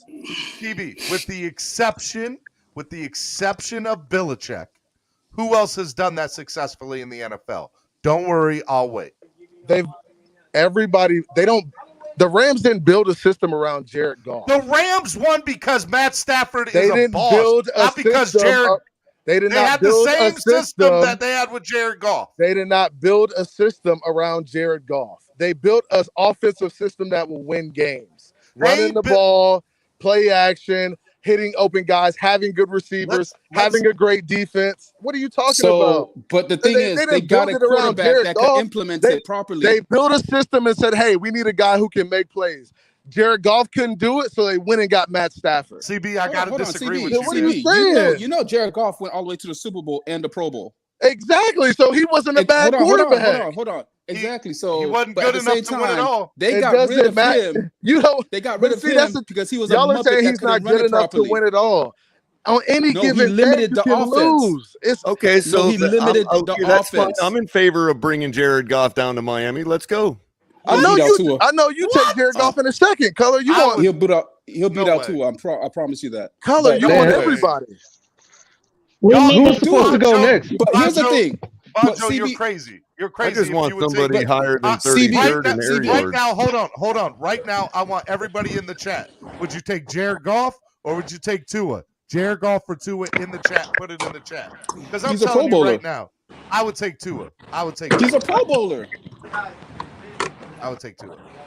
Anyways, at least listen, Jared Goff got a cannon. Guys, stop with this Tebow talk. Nobody's taking Tebow. God, man, everybody with this Tebow garbage. Go ahead, Bonjo. Listen, I'm sorry. But here's the thing: is if you pretty much running a system, right, and you get a quarterback for that, right? So if we have a coach that's bringing everything to predicate, we're gonna run the ball, we're gonna run the ball, we're gonna run the ball. We're gonna take the ball out of Tua's hands, and we're gonna run the ball. What does that say about Tua? Because at the same time, I don't see Green Bay. I don't see Cincinnati. It's called complimentary. Let me finish. Hold on, bro. Let me finish, bro. I didn't interrupt you. I stayed quiet the whole time. No, oh my gosh, it's called complimentary CB, football. Did I not respect you and stay quiet? Go ahead.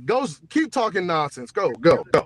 See, that's the thing about these Tourniers, bro. Oh, you know what? We'll get off that. But at the same time, I'm not the Tournier. I said Jameis Winston was a better quarterback than Tua, and that's true. I'm saying if you have a quarterback that could actually throw the ball and push the offense through throwing, you're gonna sit there and say, "No, I'm gonna take the ball out of Rodgers' hand and just run." That don't make no sense. All right, here we go. Listen to this. Rodgers has one of the best running backs in the league. He has one of the best running backs in the league. Is better than Tua. What are you talking about? So Jameis is better than Tua, but Goff is more accomplished than Jameis. Goff's not better than Tua. He has one of the best running backs in the league, right? Hold on. Exactly. Bonjo, Rodgers look has at one of the best running backs in the league. Bonjo, You're talking about they still put the ball in Rodgers' hands. They still put the ball in Rodgers' hands over to his. Bro. But we have trash running backs. Everybody says we have a trash running back and a trash O-line, and we still taking the ball out of Tua's hands. Let me say something real quick. Let me say something real quick, Vaughn. Running back in the league. You listen. Hang on. You so hung up on your top on your narration that you're not listening to. When you have a rookie all day long over Marcus Mariota. Listen, y'all. When you get a rookie, you $5 and even said even I would take Jared Goff. What I told you, Steven. What I told you. That's great. I love it, though. I do love it. They donated $5 to put that through. That's love. Hey, Bonjo, you can't talk to me about running game and passing and then mention Aaron Rodgers, who has Aaron Jones, who runs the ball super well. He also has AJ Dillon. But hold on. But again, that's what I'm saying, CB. And as soon as those guys go out of the game, as soon as Aaron Jones or AJ Dillon gets hurt, it's a different ball game. Because they know. You're not listening to me. You're not listening. No, you're not listening. You're not listening. You're saying that. Hold on. You're saying Rodgers has one of the best run games. But at the same time, they still throw the ball. They still go. Of course. The offense is predicated around the pass. Of course. It's called complementary football. You run to pass. You pass to run. That's the name of the game. You score when the defense gives you a short field. Making the defense field. We don't have an offense. Hold on. Our quarterback, we can't sit there and say, yo, we're going to sit there and leave the game in our quarterback's hands. Yeah. We tried that. You know what they said? We tried that. And this is what happens. We should have kept running the ball. This is what happens when casual fans who don't really know the game get up here and stop with the appeal to this authority. Come on, man. That tells me right there you've lost the debate. I never disrespected you not once. Don't do that. Don't do that. I talked to you man to man, and I never disrespected you with all your takes that I didn't agree with. Don't do that. All right, CB. That's true, CB. It's like the pass it Thermopylae for the 2 in ears. Question people's football knowledge. Good job there. I'm not disrespecting you. I'm saying casual football fans will get up here and say, hey, it's either one way or the other. But CB, let me interrupt real quick. Yeah, go ahead. Number one, there's 3 things I want to say. Number one, it's Spread Kindness Friday. I don't see the kindness. That's one. Number 2, I'm trying to be kind. Okay. Number 2, all right. Saying that a casual football fan is a perspective thing, right? So I personally don't think that Bonjo and Color are casual. I think they're diehard fans. I think they're diehard Miami Dolphin fans, and I would say that both of their takes are. And look, I'm biased, right? I love both these guys, and you're a lot newer. But I will also say, CB, in my opinion, that I think you also bring very good IQ to the game, and you are not a casual football fan.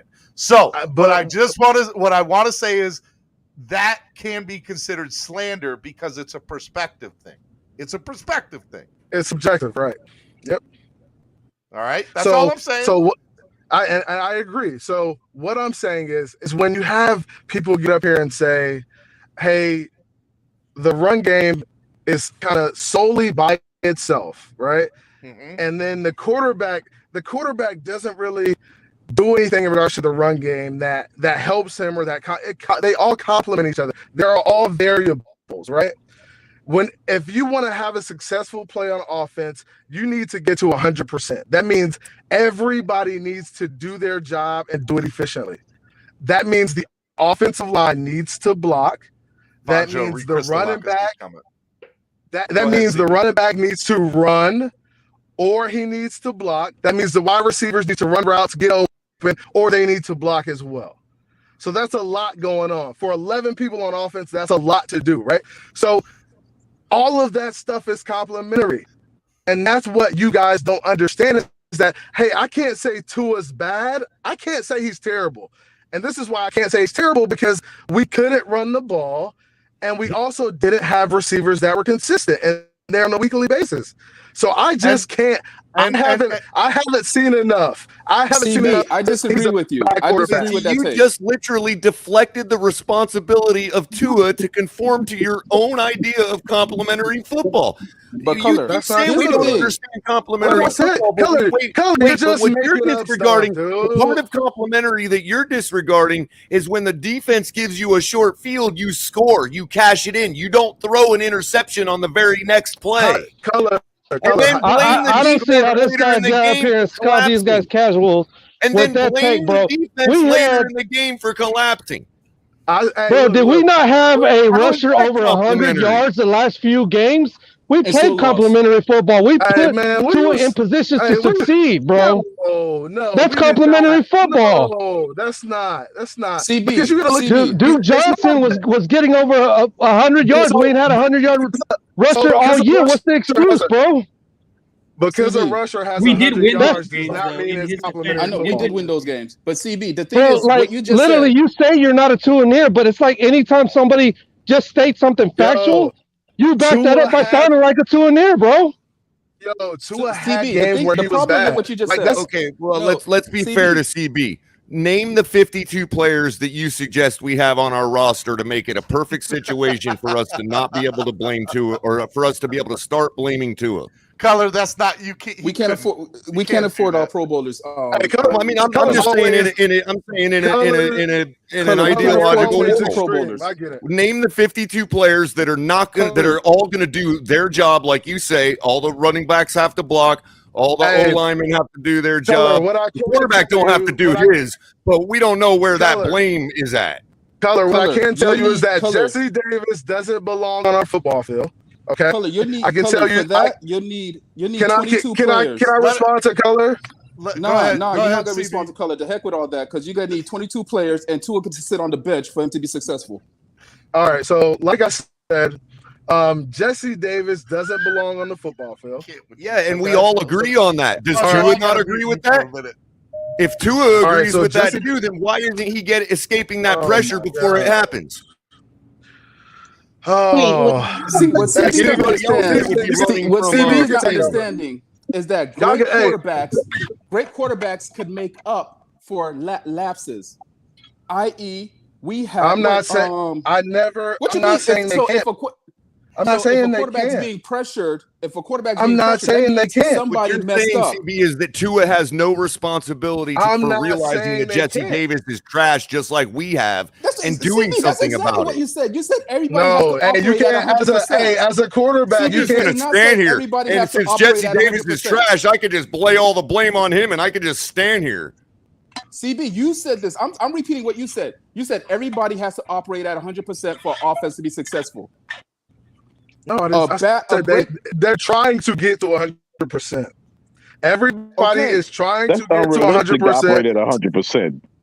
Right, it's not realistic. You're trying to get there. That's why you have great quarterbacks that could sit there and alleviate. So, for example, if somebody whiffs, okay, I could avoid it, step up and make a play. I.e., we have Burrow. You can do that sometimes. Burrow, 92% under pressure. Burrow takes sacks too, yo. Hold on. He was 92% under pressure. 92% under pressure. He takes sacks. Tua was absolutely trash under pressure. Any type of pressure, he was garbage. Yo, Von Joe is ridiculous, man. Von Joe, calm down, Von. The numbers are the numbers, man. These are numbers. Joe Burrow was balling out when he was under pressure. I'm glad you watched TD stream yesterday, man, and got some stats. You're always going to be under pressure in the NFL, bro. How about an analogy? Everybody that watched Seattle had nothing to do with TD. Real quick, I'm glad you watched TD stream yesterday. I got you some stats, bro. Hold on, CB. Everybody, when we watched Seattle versus New England, everybody in the world knew what. Hold on. No. No matter where the stats come from, I gotta mute everybody. Calm down, one at a time. This is Can I say something real quick? Hold on, because everybody wants to talk over each other. This is my show, and I say when are y'all gonna talk. Y'all ain't just gonna be talking over each other. I ain't just gonna have all this madness up here, all this disrespect, all this hate. Ain't gonna happen on my channel. Y'all better calm down. Don't get me mad. Y'all getting me mad now. Don't get me mad. I'm just messing. I love y'all. Y'all just talking over each other, and that's not good. All right, so what I'm going to do is I'm going to allow Pete to say his crazy nonsense, because I'm sure Pete's got something crazy to say, and I'm going to let him spill. Go ahead, Pete. Don't do it. Go ahead, Pete. I got you, Pete. On, he has to go first. We're about completely off the rails. Pete, take yourself off mute, Pete. You're on mute. Well, while his mic don't want to hear it. His mic don't want to hear it. All right, well then, Jolie, you go until Pete comes on. And now Jolie's mic ain't working. Okay, go ahead. Quick question. So CB83, do you think that our offensive line was a major factor as to why Tua may not have been as successful this past year? Yes. CB, are you there? Wholeheartedly, yes. Question: Yes. Do you think? Let me finish. Do you think that Tua really needed more time to be able to get the proper throws so that he could be more successful? Yes or no? See, I can't say he needed more time. What I can say is that he needed receivers who were going to get open. No, I'm just talking about the line. I'm just talking about the line. I mean, yeah, you can say he needed more time. It depends on the play, but yeah, you can say he needed more time. Correct. Yeah. Okay, so based on that, right now, I just want to go ahead and let you know that the longer that he actually got, the worse his throws got. So because this is how I explain that. So you say the longer he had to in the pocket, the worst percentage he had in terms of throw. So he's a rhythmic thrower, right? So a lot of Tua's practices will be rhythmic passes, timing, guys being at a spot and him being able to throw to a spot. If those guys aren't there, the percentage of him being successful is going to go down tremendously. Wait, but he's getting more time. So how does that work? You can use that same little thing for the guys are there. You can use that same take for Malcolm Perry. Do I need to explain it again? No, you don't have to explain it. He's a rhythmic. He can only go. If the first read ain't there, he's trash. I get it. He's a rhythmic quarterback. Okay, and so he's a rhythmic quarterback. It's all timing and practice. If the guy's not there and he can't look to his second guy and he doesn't have a check down, he's gonna take a sack or he's gonna throw a bad ball, which he needs to get good at. Like he needs to get better. It's a shame that the defense has to be on the field. It's a real shame. Okay, so could I put this in layman's terms? So the thing is, you're talking about precision timing and all this other stuff, but what does the defense have to say about that? You don't think they're going to disrupt that? And besides that, you can look at the all-22 and see that the guys are there all game long, all season. He's missing it. Question for the panel, right? So we went and got a guy in Jalen Waddle who's a very good route runner, who's a fast guy, who's a timing guy. You can tell that Tua and the chemistry with Waddle was there, okay? How do you explain him? How do you explain him having great chemistry with Waddle and getting Waddle the ball a tremendous amount of times, but not being able to get other guys the ball? Do you think is it Tua's lack of being able to? So why do you explain that? Go ahead, Vonjo. We'll listen. Waddle was the first read. Waddle's always the first read for him. Exactly. Waddle was the first read. He's within that. He falls within that first read area. CB, I'll say. And CB, the offensive coordinator made him into Devon Best. That's the offensive coordinator's fault. I'll go on to say, bro. They made him into Devon Best. I think 80. Man, I need y'all all to be quiet. Pete's trying to talk. Hush. Steven. Pete's trying to talk. Everybody hush. Thank you. I'm finally back. Spread Kindness Friday. How's everybody doing, Fins community? But CB83, all that arithmetic, all that Tua love What?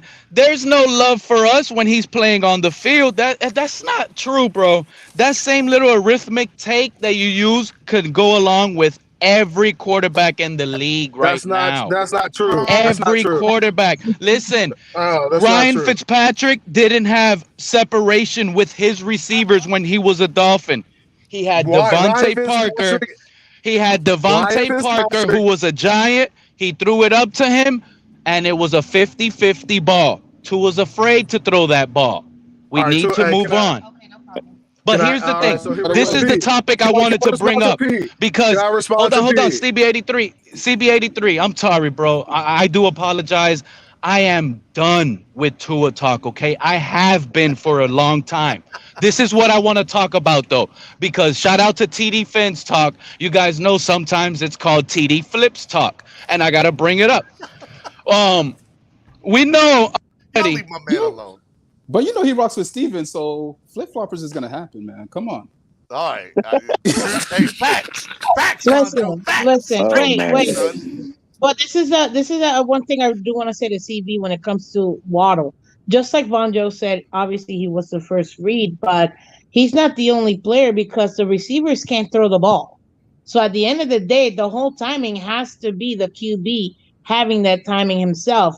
If he's not ready, if he doesn't see what he needs to see, he's not throwing it. Unfortunately, Tua is not adjusting to the defenses, and that's one major issue. Because at the end of the day, Tua nuts up under pressure, okay? Can go against him, and they can literally just take away that first read, and he's not effective in the second or third. So you say Tua isn't adjusting to the defense, right? So the offensive coordinator calls a play, right? So the offensive coordinator is looking at the defense. The defense he creates a plan. He creates a game plan for the game. So he creates a game plan. He says, hey, this is how we're going to attack this team.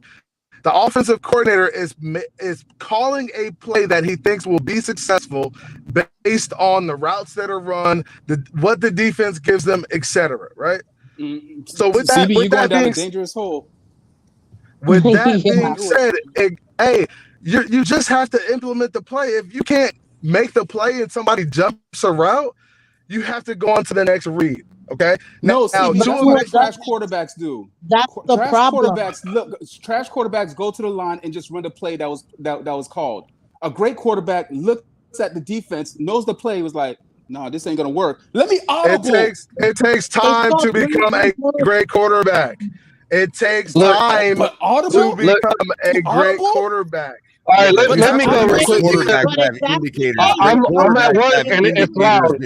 Has not shown us. In that case, that Burrow should not be doing it. A good quarterback can audible. A decent quarterback can audible. I said it takes time to become a great quarterback. Fitzpatrick had 17 years. So 2 years. Had 17 years in the NFL, was our leading rusher, and also ran for his life the entire year.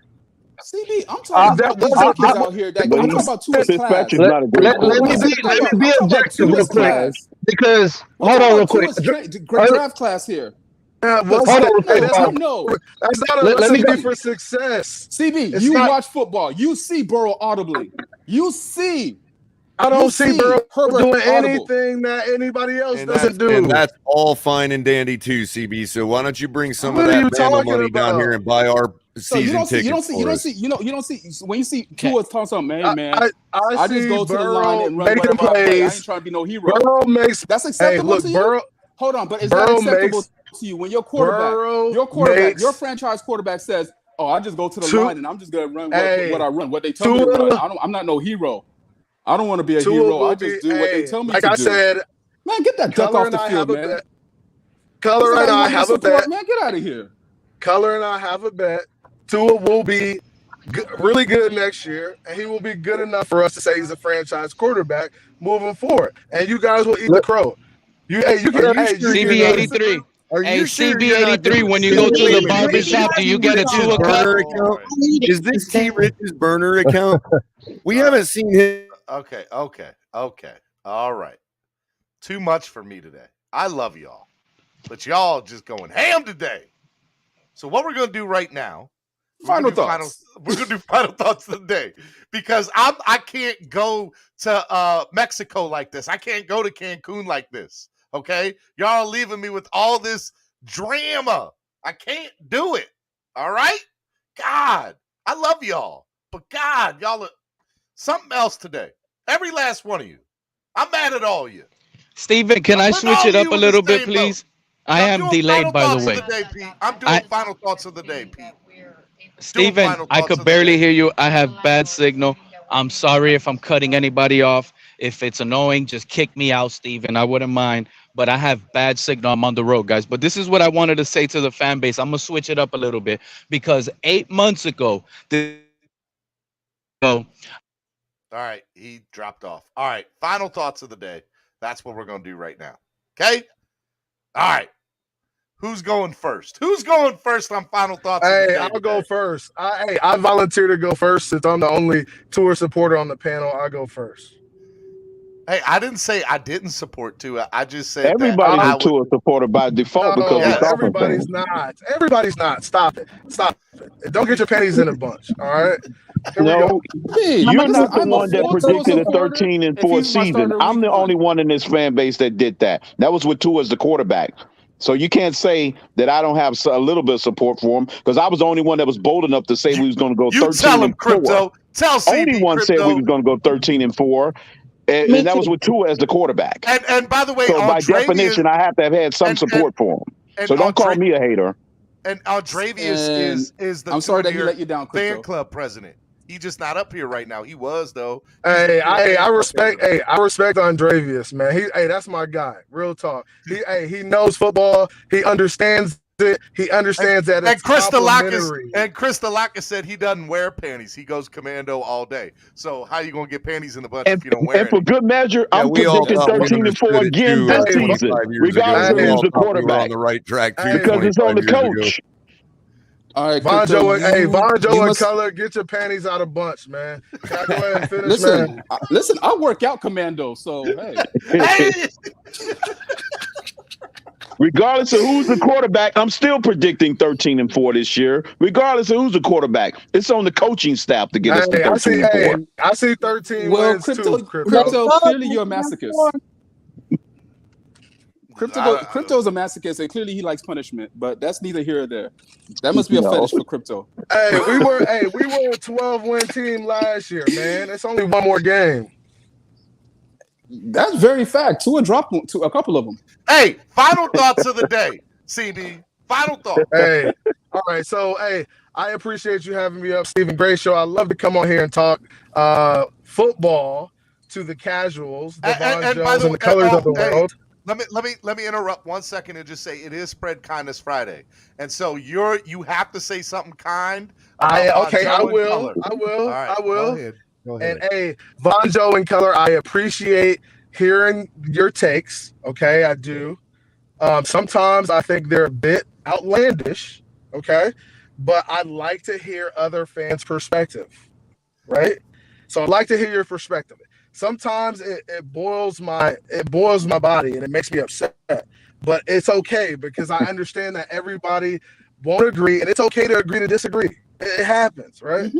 So what I want to say is just as the lone Tour supporter up here, okay? I think McDaniel will do a good job implementing an offense that will be complementary. The pass will open up the run. The run will open up the pass, and we will win games. And we will run the ball well. We'll dominate the time of possession. Tua will make big plays because guys will run wide open in play action. Waddle will have long touchdowns. We'll be creative on offense. That's going to happen, and that's why we're going to be a better team in 2022. Look. Let me go next. Look, and I want you to hang around for my sake. After that one. Hold on, bro. CB wasn't done. CB wasn't done. I really wasn't. I think he was done. I thought he was. Not. No, I wasn't done. So I expect us to be much better in 2022. When we look back on 2021 and we look back on Dolphins history and Tannehill and all the history that we have as a franchise, We have to learn that one guy will not do it. We had Dan Marino, who's one of the greatest quarterbacks in NFL history, and he did not do it by himself. So Watson or Rodgers or Tom Brady would not come to Miami and be able to do it themselves. It takes complementary football. So it takes building a team around him that's going to win games. Okay, remember, guys, we had Dan Marino. So if you guys want another Dan Marino who's going to struggle to win games and struggle to get to the Super Bowl and win it, it doesn't matter. It's still football. It's still X's and O's. And that's what you guys don't understand. It's still football. It's still a very simple game. Okay? You guys try to make it complex, but it's not. It's 11 guys doing what they're supposed to do in order to get the job done. Right? So if we just add more to the 11, okay? Add more to the 11. Instead of having 5 bad guys on offense or 5 below average guys on offense, only have 2 below average guys, and you can hide those other 2 because the other guys are so good. And that's what it takes. One guy will not fix us. It's not the end all be all if we get Watson. I don't think that's the argument. Watson would still come here and struggle with this offense. Not this bad. Now the system may be better with under McDaniel, but he would still come here and struggle because you literally have guys running free across the line of scrimmage every play. Okay, you can't win games like that. You got to everybody at least look at Andrevius's take on here. Keep on going. We won 9 games. Everybody look at Andrevius's Listen, just take. let this guy finish up his take, please, because this is the most drawn out final take ever. So we won 9 games. So what I'm saying is, hey, we're going to be better in 2022. Learn from Dolphins fans. Learn from your history. Tannehill is successful in Tennessee. He's winning games. He's getting to the playoffs with a run game, with a good defense. We need to implement that type of system in order to be successful. Exactly, and lose like Tannehill. So you need to be successful. I don't want to be successful for 1 year. I don't want to buy a Super Bowl. Okay, I want to be successful for the next 10 years. I want to be in a playoff the next 10 years. So let's build a system that's going to work and that's going to be complementary to that. And I'm done. Drop some mic. Go next. Hold on. CB, I have a question. Can you just confirm something for me? Yes. Are you Draymond Green? That's no, man. I'm not Draymond. You're Draymond, bro. I'm convinced you're Draymond. You're Draymond. Hey, tell Draymond to get at me for some of that money, man. He big pockets over there. Ain't no lies about that. No lies were told there. CB, look, I love you. Hey, Steven. I love having I just want to add the fact that the team that hoisted the Lombardi Trophy didn't have an ounce of a running game this year, and they was stuffed in the running game, and they lifted the Lombardi Trophy still. So this run-first approach is crap. That's not true because Cam Akers was a great running back for them. What you mean? He averaged less than 2 yards per carry in that game. That's not true. Hold on. How many rushing yards did they have? CB. They only had like 40-some yards rushing total. I'm trying to let CB go, and y'all keep on arguing with him. I'm trying to say goodbye to this man. The Rams got shut down in a running game in that game. Can I have a moment with CB? Can we have a moment, please? All right, CB, I love you, man. Keep doing your thing, CB. Tell these haters. Tell all of them. Von Joe, Crypto, Drew Patron. Let them all know. Casuals, nonsense, man. They spew a bunch of nonsense. All right, man. Get out of here, bro. Have a good day. All right, later, man. All right, now I'm going to let Von Joe go because Von Joe looks like he got so much on his mind. Like, 2 things I want to say, Von Joe. First of all, you know I love you. You know I love you. If nobody else knows, I love you, man. It's Spread Kindness Friday. I know, and Steven, you just let him spew so much venom, and it was But Von Joe, don't I let everybody on my channel?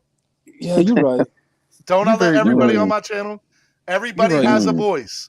Everybody has a voice, okay? And I let everybody come on my channel, okay? You're right.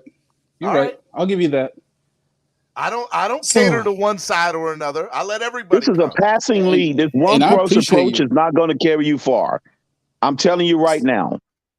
So because the last 5 teams that won, the last 12 teams that won the Super Bowl was a pass first approach. Crypto, could I do my final thoughts? Go ahead, Yes. Bonjo. I'm just sick of this narrative. We got to run the ball first offense to win the Super Bowl. Started talking. Crypto, calm down, Crypto. I love Crypto. I love Crypto. I love Crypto. He pulled Kanye. I'm gonna let you talk, but Beyonce has the best album. But Beyonce has the best. Hey, Crypto, DM me sometime. I'm gonna let you talk. No, I'm gonna let you talk. But Beyonce has the best album, Taylor. All right. Crypto, first of all, DM me sometime before 7:30 tonight, man. I want to dive into this, into what you're saying a little deeper, man. I want to give you the platform on that. So hit me up sometime today before like 7:30 tonight. All right, I'll try to get back to you. All right, Bonjo. So, first off, I want to say thank you, Steven. And listen, you guys can call me a hater all you want. I didn't call I still love all of you. I love you. I love every last one of you. And I love your takes, even CB's takes. You know why? Because it's a different point of view, and I could always appreciate a different point of view because it makes me do this. And say, perhaps. Then I come to my senses and say, nah, Tua is still trash. Because you're not going to tell me to support and love a quarterback that sat there and looked us dead in the face and says, hey, you know what? I'm just going to go ahead and just run the plays that they tell me to run. I'm not going to be a hero out there. And I'm just going to, do what they tell me to do. Now we got to have Alex ass image in our minds the rest of the day. Thanks a lot, man. Alex, you got to relax with that, Alex. This is not Pornhub. You got to relax. This is not Pornhub.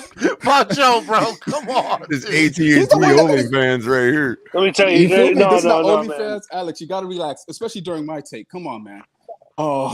But I'm not going to have a quarterback that says, hey, I'm just going to operate within what they tell me to do because I want my quarterback to be a superhero.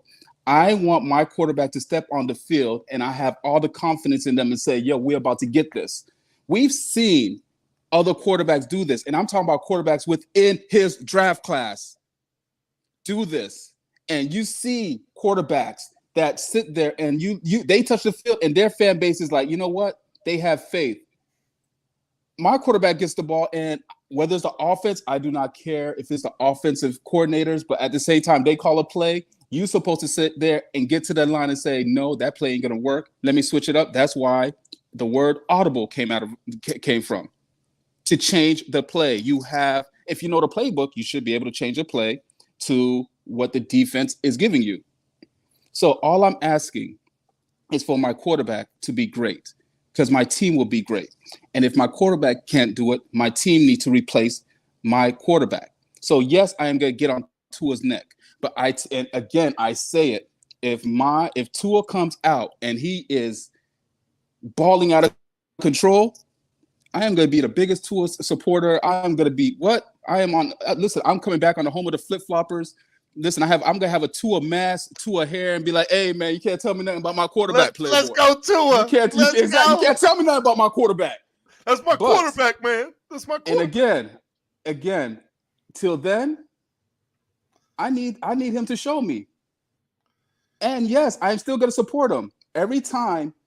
From week 1, he step on that field, and he says hike till the clock stop. Hey, I'm going to support him between that time. Tua is my quarterback. Let's rock, because he's in a Dolphin jersey, and I'm going to support my Fins, no matter who's at QB.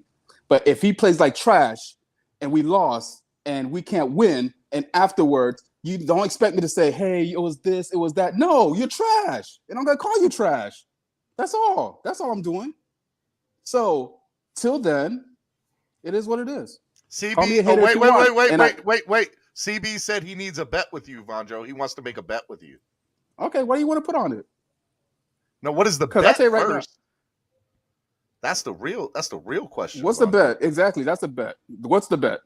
All right, you stay on. I won't let you go, and I'll see in here what it's going to be. Okay, so don't go anywhere, and I'll see what the bet is. I'll do the negotiating, the liaison between you two. Okay. Listen, you already know 30% of all my bets go to clockblockers. So see, that's love right there. That's love. Now, when y'all need to start making some big bets, like $1,000 bets, $500 bets. There we go. Now we're talking. Okay. All right. Never mind. All right. All right, who's next? Me, please. Go ahead, Color. Because I really need a cigarette after that soliloquy from CB earlier. That was brilliant. I appreciate that. And now I know why we're oil and water. And it makes complete sense to me now why CB thinks that Jameis Winston is a better quarterback than Tua, yet doesn't think the more accomplished Goff is better than Jameis Winston and thereby better than Tua as well. But that's okay. I'm going to just say it's just amazing to me how he listed everything that we needed to do to build a good team. And it's like, yeah, what do you so since 2009, we've had coaching staff after coaching staff after coaching staff, and every one of them came in and said, this is all we need to do to build a winning team, as if that's like, oh, you're teaching us something new. Well, no kidding. But the one thing we haven't done in 25 years is get a star quarterback, somebody that we could trust without having to, where we could close our eyes and know that the guy, that the position is solidified. So all of what you're doing, we've done over and over and over and over again. So yeah, let's do it again. But can we please get a damn quarterback this time? Hey, that's swear jar. Swear jar, Color. Swear jar. So another thing is, since it's Spread Kindness Friday, yeah, you know what? You have to, and I want you to finish your statement, whatever it's going to be. But you also have to say something nice about CB too. Sure, absolutely, absolutely. I 100% appreciate him as a Miami Dolphins fan. I think his heart is in the right place. I don't think he's a Bama fan. It's just become clear to me now why we're oil and water. He's a Seminoles fan. That completely makes sense to me now. FS who? FS who? Exactly. You know, either case. But I do really respect your opinion. I've just heard it a bunch of times, and it's fine. I'll hear it again. But another way I'm going to spread kindness is by encouraging you to check out what real support for a quarterback is, which is the hour-and-a-half long evaluation of the latest training videos that have come out on Tua. And, you know, since you expect me to debate somebody that doesn't watch my takes and just assumes I'm a hater, I don't know why I should even do that, because why should I listen to somebody that doesn't listen to me? But that being said, the videos, the video I did last night, the show I did last night will actually show you how much I am encouraged by Tua's training that he's been receiving lately. And I point out several things that could make Tua hunt in this league and even on our team. So that doesn't mean I'm a believer. You want CB to watch it. CB needs to watch it. Well, for somebody that says I'm a hater, I'm pretty sure that I wouldn't spend an hour and a half talking positivity last night. You know what I mean? CB, you promise us that you will watch Color after you get off here. Put the link to that video in my chat. And I mean, you may still disagree with my final take that I don't believe it'll translate to the field, that it'll make any difference, but that's a personal opinion. You know what I mean? Simply because I'm the type of person that makes as little assumptions as possible. But I think you would be pleasantly surprised by my take on the latest hype videos coming out with the training. I think you would be pleasantly surprised. So that's how I'll spread my kindness that way. But other than that, yeah, I absolutely do respect everybody's opinion. And I think, you know, a lot of people can vouch for me on that. So, you know, don't think there's any personal hate going on at all, man. It's Spread Love Friday, Spread Kindness Friday, and you got it all, man. You know, I appreciate it, Color. You owe money to the swear jar. $1 to the I gotta go next, right. Steven. Let me go. Steven. Shout out, Thanks, guys. Appreciate it. Look, in support to your Spread Kindness Friday, man, I just bought some lady a gas. I don't know where she needs to go. She said Dallas, and I got her a cup of coffee. It's freaking cold in Texas right now. We don't do that. Estefan, buying a cup of coffee for a stranger. That, you know, I'm serious. I'm not even trolling, man. That's awesome. Did you miss the part? All about. Did you miss the part where I put money in her gas tank?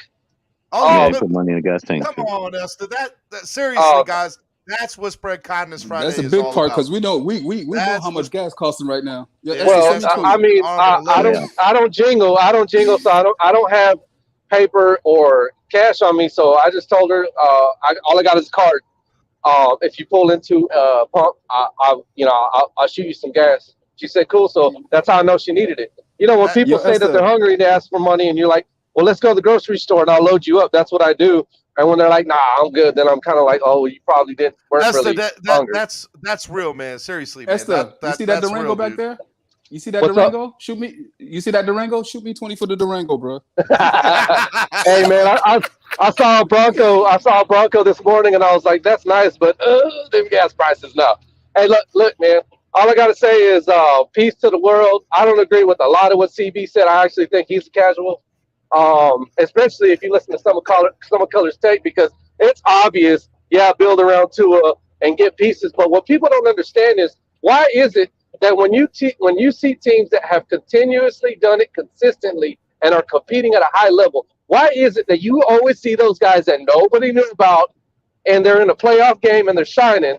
Why is that? Because they develop those guys. We can't just sit here and get the best player at every position. So the easiest way, in my opinion, and the approach that the Dolphins need to take, it's not any shade at Tua, but hey, I got my pockets are burning with cash right now, and I'm ready to throw it down on any upgrade possible because I'm playing percentages right now, and the odds just don't look good with Tua.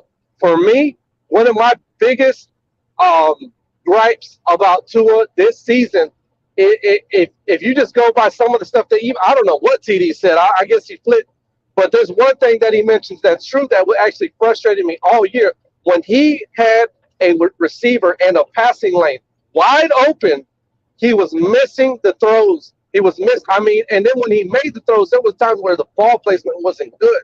He's not hitting guys in stride for guys to be able to get yacked. This is all the stuff that they were trying to do with Tua, but some of that stuff actually fell onto it because Tua wasn't making those plays. So that's actually an X's and O's perspective, and I don't get where CV can sit here and call Bond and Color casuals when I've heard these guys literally talk X's and O's, man. And some of the takes that you want to he know why, has. Estefan? Because Color and Von are in the back room, and I can see them right now. They are casual fans. Look at both those guys. They are casual fans. Yes, they are. That's all I have to say, man. Salute to you for actually even talking about the situation over there in Europe, bro. That's that situation's dire. It sucks. You know what I mean? There's a lot of people being affected. There's kids right now picking up guns. You know what I mean? People losing. Just look at your nephews, your nieces, your cousins that are young. You know what I mean? Up and coming in high school, and think about them having to, defend their soil. You know what I mean?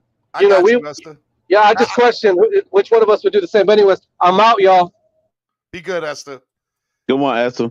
All right, man. Miami Sports Music's #1 Miami fan morning show. Clock blockers. We're in the afternoon now. We're after lunchtime at this point. I do want to remind y'all. I will be gone Monday, Tuesday, and Wednesday. I do have it out. TD, you're in the chat. I sent you a text.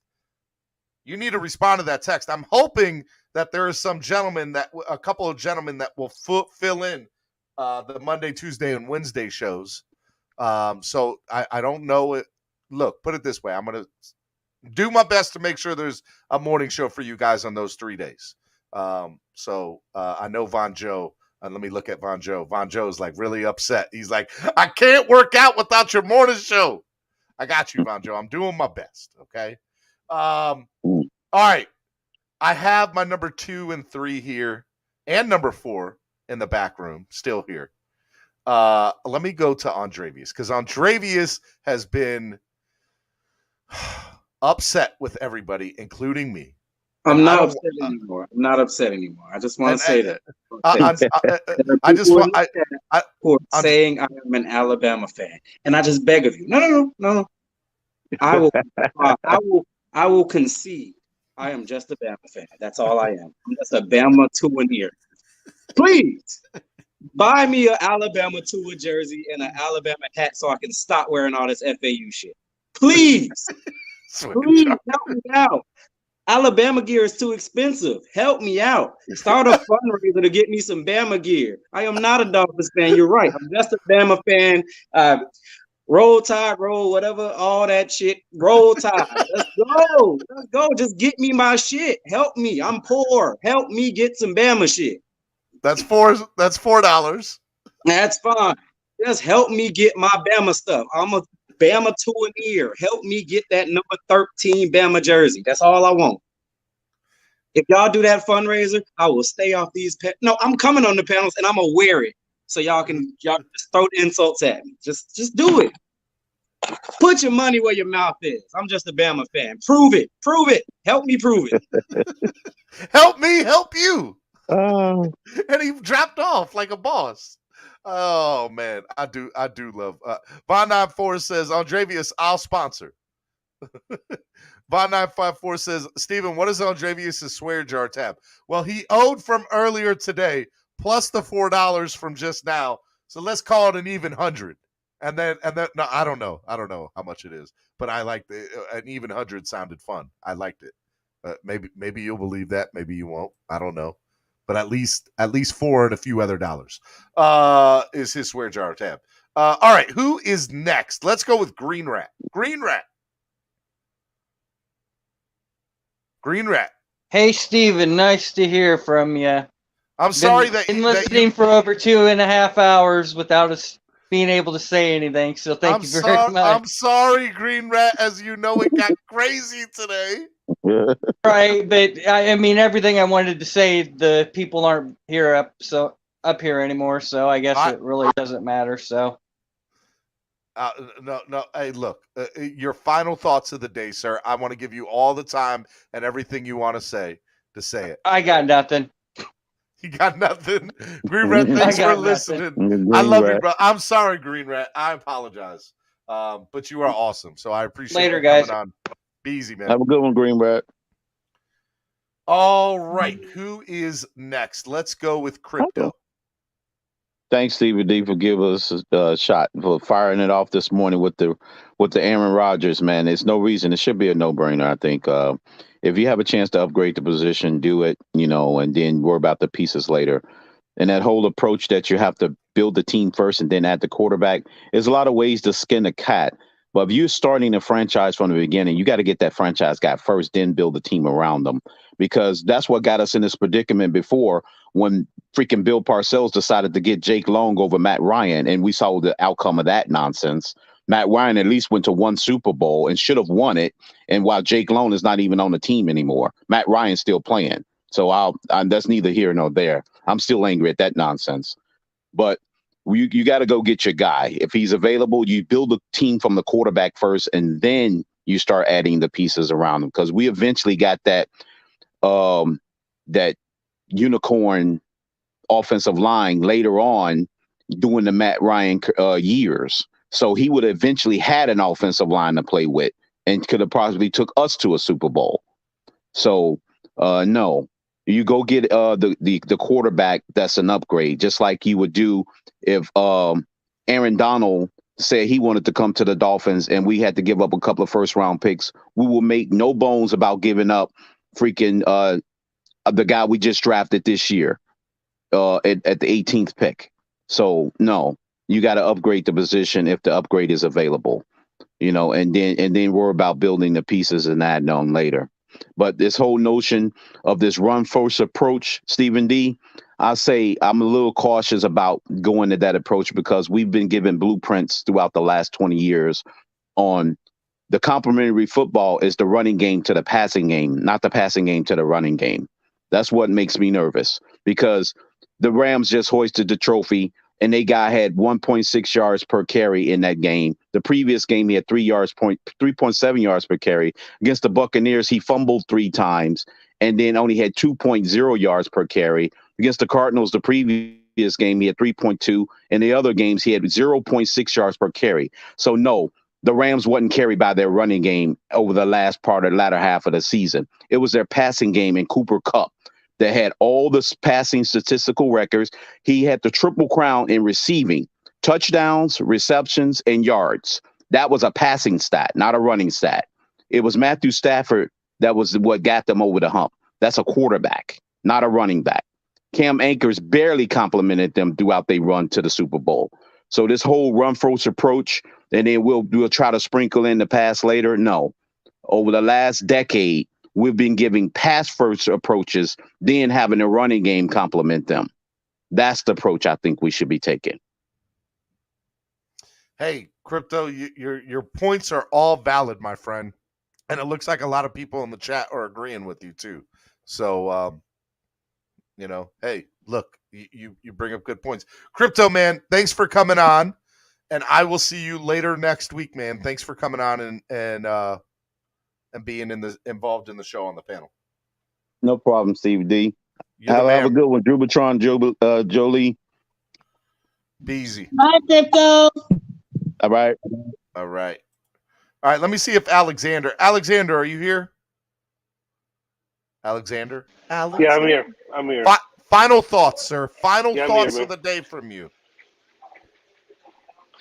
I agree with what Crypto's saying. We gotta be more of a pass, first, team, and sprinkling the run here and there, but Jolie mentioned a point that Tua had the worst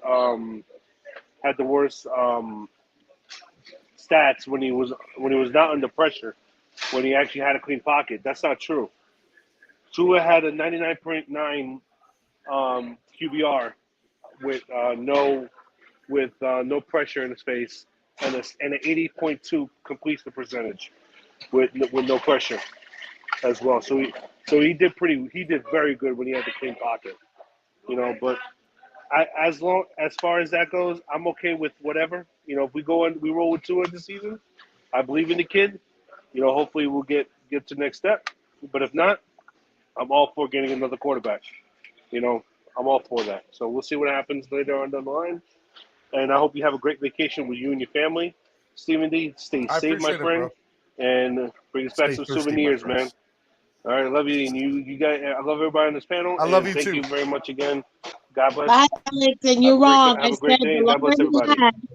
The longer he had, the worse he threw. That's what I was saying. But it's okay. Sorry about that. See you later. Have a great day. Okay. Jolie's like, I'm going to correct him. All right, Jolie, go ahead. Final thoughts.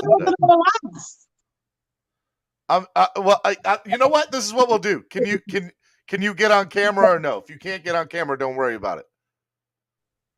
No, I can't. Okay, because I was going to say you. Matter of fact, this is what we'll do. You guys can type, right? This is how we'll do it. This will be fun. You guys do paper, rock, scissors and put it in the chat on the count of 3. Okay?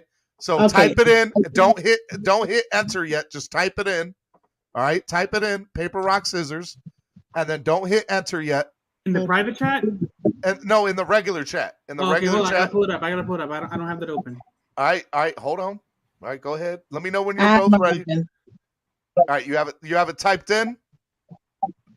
Yep. All right, when I say shoot, that's when you'll hit enter. Okay? Hold on. Rock, paper, scissors.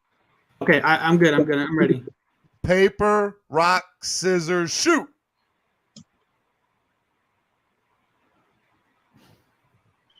The delay.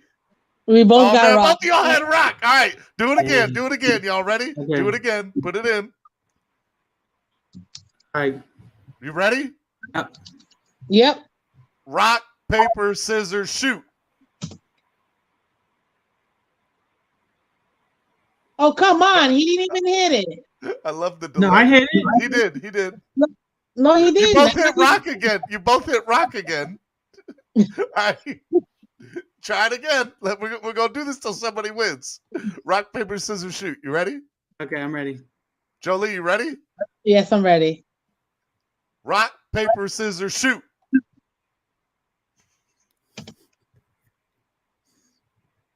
I love it. Oh, paper covers rock. Jolie won. Jolie goes last. All right, Drew. It's on you, man. All right. So, a lot of good conversation today.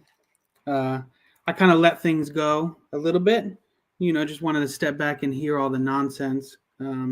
Craziness. Yeah. So a couple things. I'm not a fan of giving up the farm for a guy like Rodgers, just for the fact that I think there is a better option potentially available in Deshaun Watson. And if Deshaun Watson becomes available, and that's a possibility, you take that one over Rodgers every day. Because that's your, the next 10 years of your franchise you can build. That's just my opinion. If Watson is not an option, I'd rather just stick it out with Tua for a year, and then next year, if we haven't a chance to get a quarterback or anybody else that's available, then I'd go from there, assuming Tua doesn't step it up this year. But we'll see. There's a lot of negatives. The only thing, the one thing that was brought up is that CB said that color was like the number one with number one hater and the number one with the bad takes, but I'm gonna go against that because color has great takes, and he's only the worst because he's a Lake Worth Trojan. So I'm gonna leave it at that. Have a great day. All right. Just kidding. I love Color. Color's a great guy. I love you, Drew. Be good, bro. I'll talk. Have a great day, guys. No problem, man. I'll talk to you. Matter of fact, Color, real quick, do you want to say something? One thing. No, don't let him in here. No.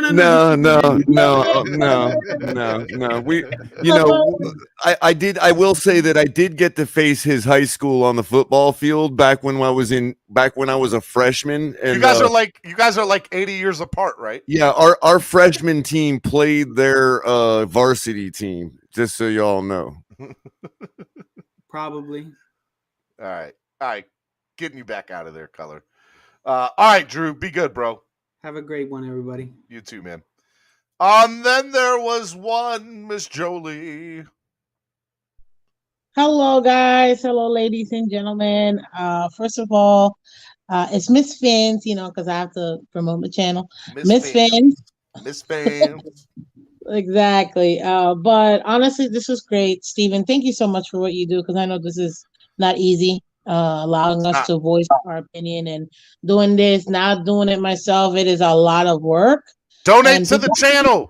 Donate. All right, go ahead. Sorry. Yes, please donate to the channel. Clock blockers, guys. We can get through our morning through work because of clock blockers and because of Stephen D. So please hit the like button, subscribe to Clock Blockers, donate as much as you can, or whatever you can through Cash App. What's the other one you have? Venmo, PayPal. No, PayPal, no Venmo, just PayPal and Cash App. And PayPal, Cash App, or PayPal. So that way, Stephen D can continue to do this because this is amazing. And the fact that we get to do it every morning, it's great. Enjoy yourself, sir, because you need this vacation. And I think that you definitely deserve it. As far as spread kindness, everybody here is great. I love all the different takes. If you're pro Tua, non Tua, for Tua, gone Tua, it doesn't matter. At the end of the day, and I've said this before, whether you are a brand new Dolphins fan or have been a fan for 100 years, thank you, because being a fan, it's awesome, and it's also a roller coaster, and it's really it can be frustrating at times. But as a Dolphins fan, I really do feel that we can build around Tua. I hope if we do stay with him this year that he Super Bowls out, because it would be great for us. Is it going to be expensive to build around him? Absolutely. But can we do it? Yeah. I mean, why not?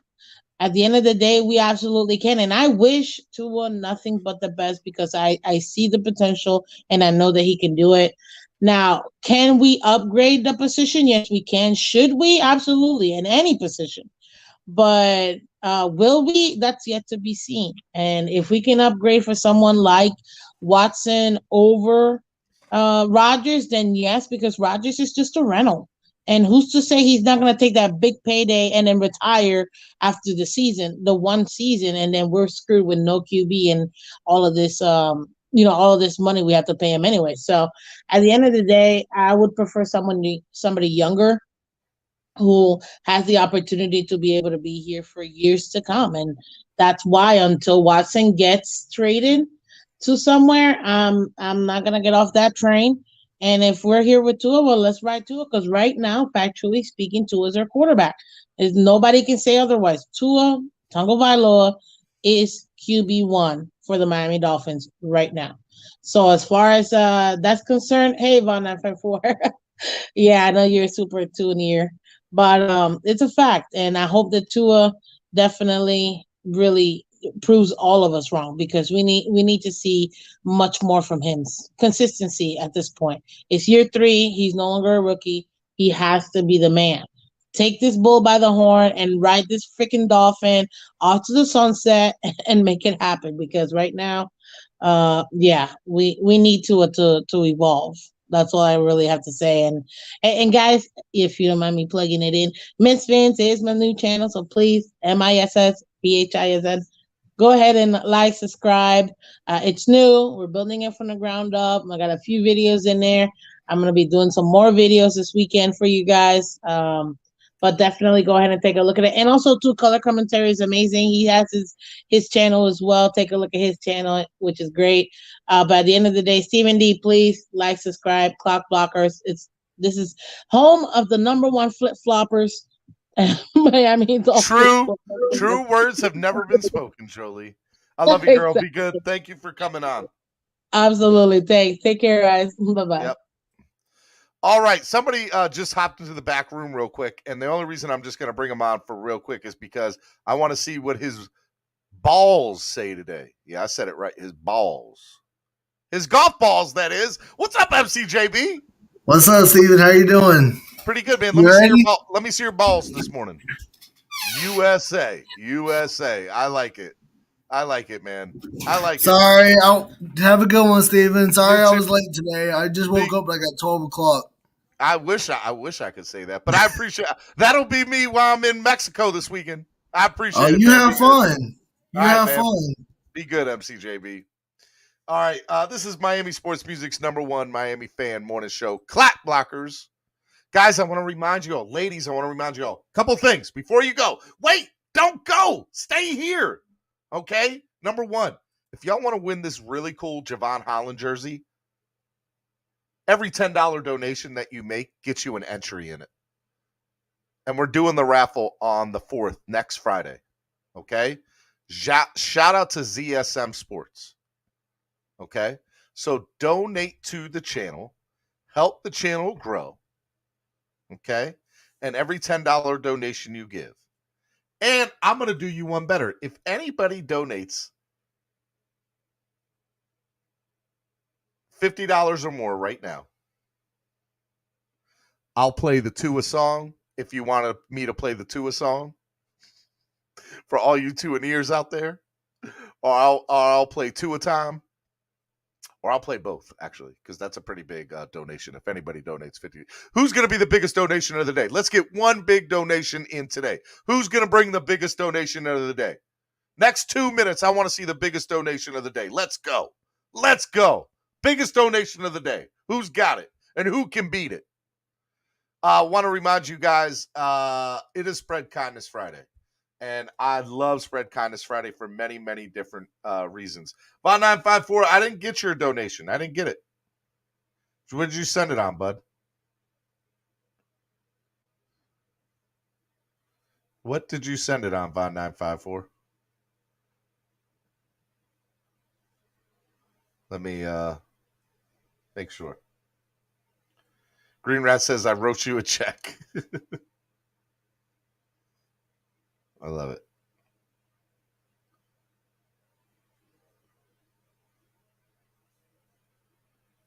I'm looking right now, Von 954.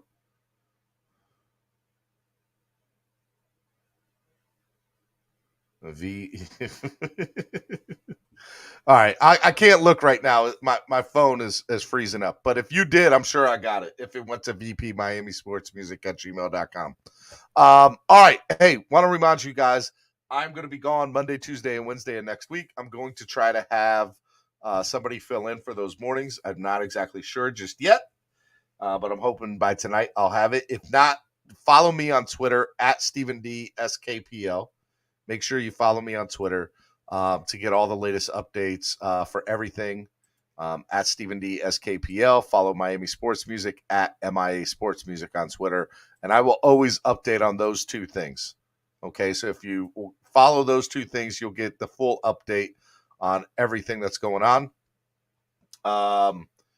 Big Drip in the Mail says, you need an EBT machine. Checks in the mail, Big Drip. Green Rat. I love it. I love it. You guys are great. You guys are great. Yeah, so look, it's been a fun. I'm about to go. My wife is listening. She said two things.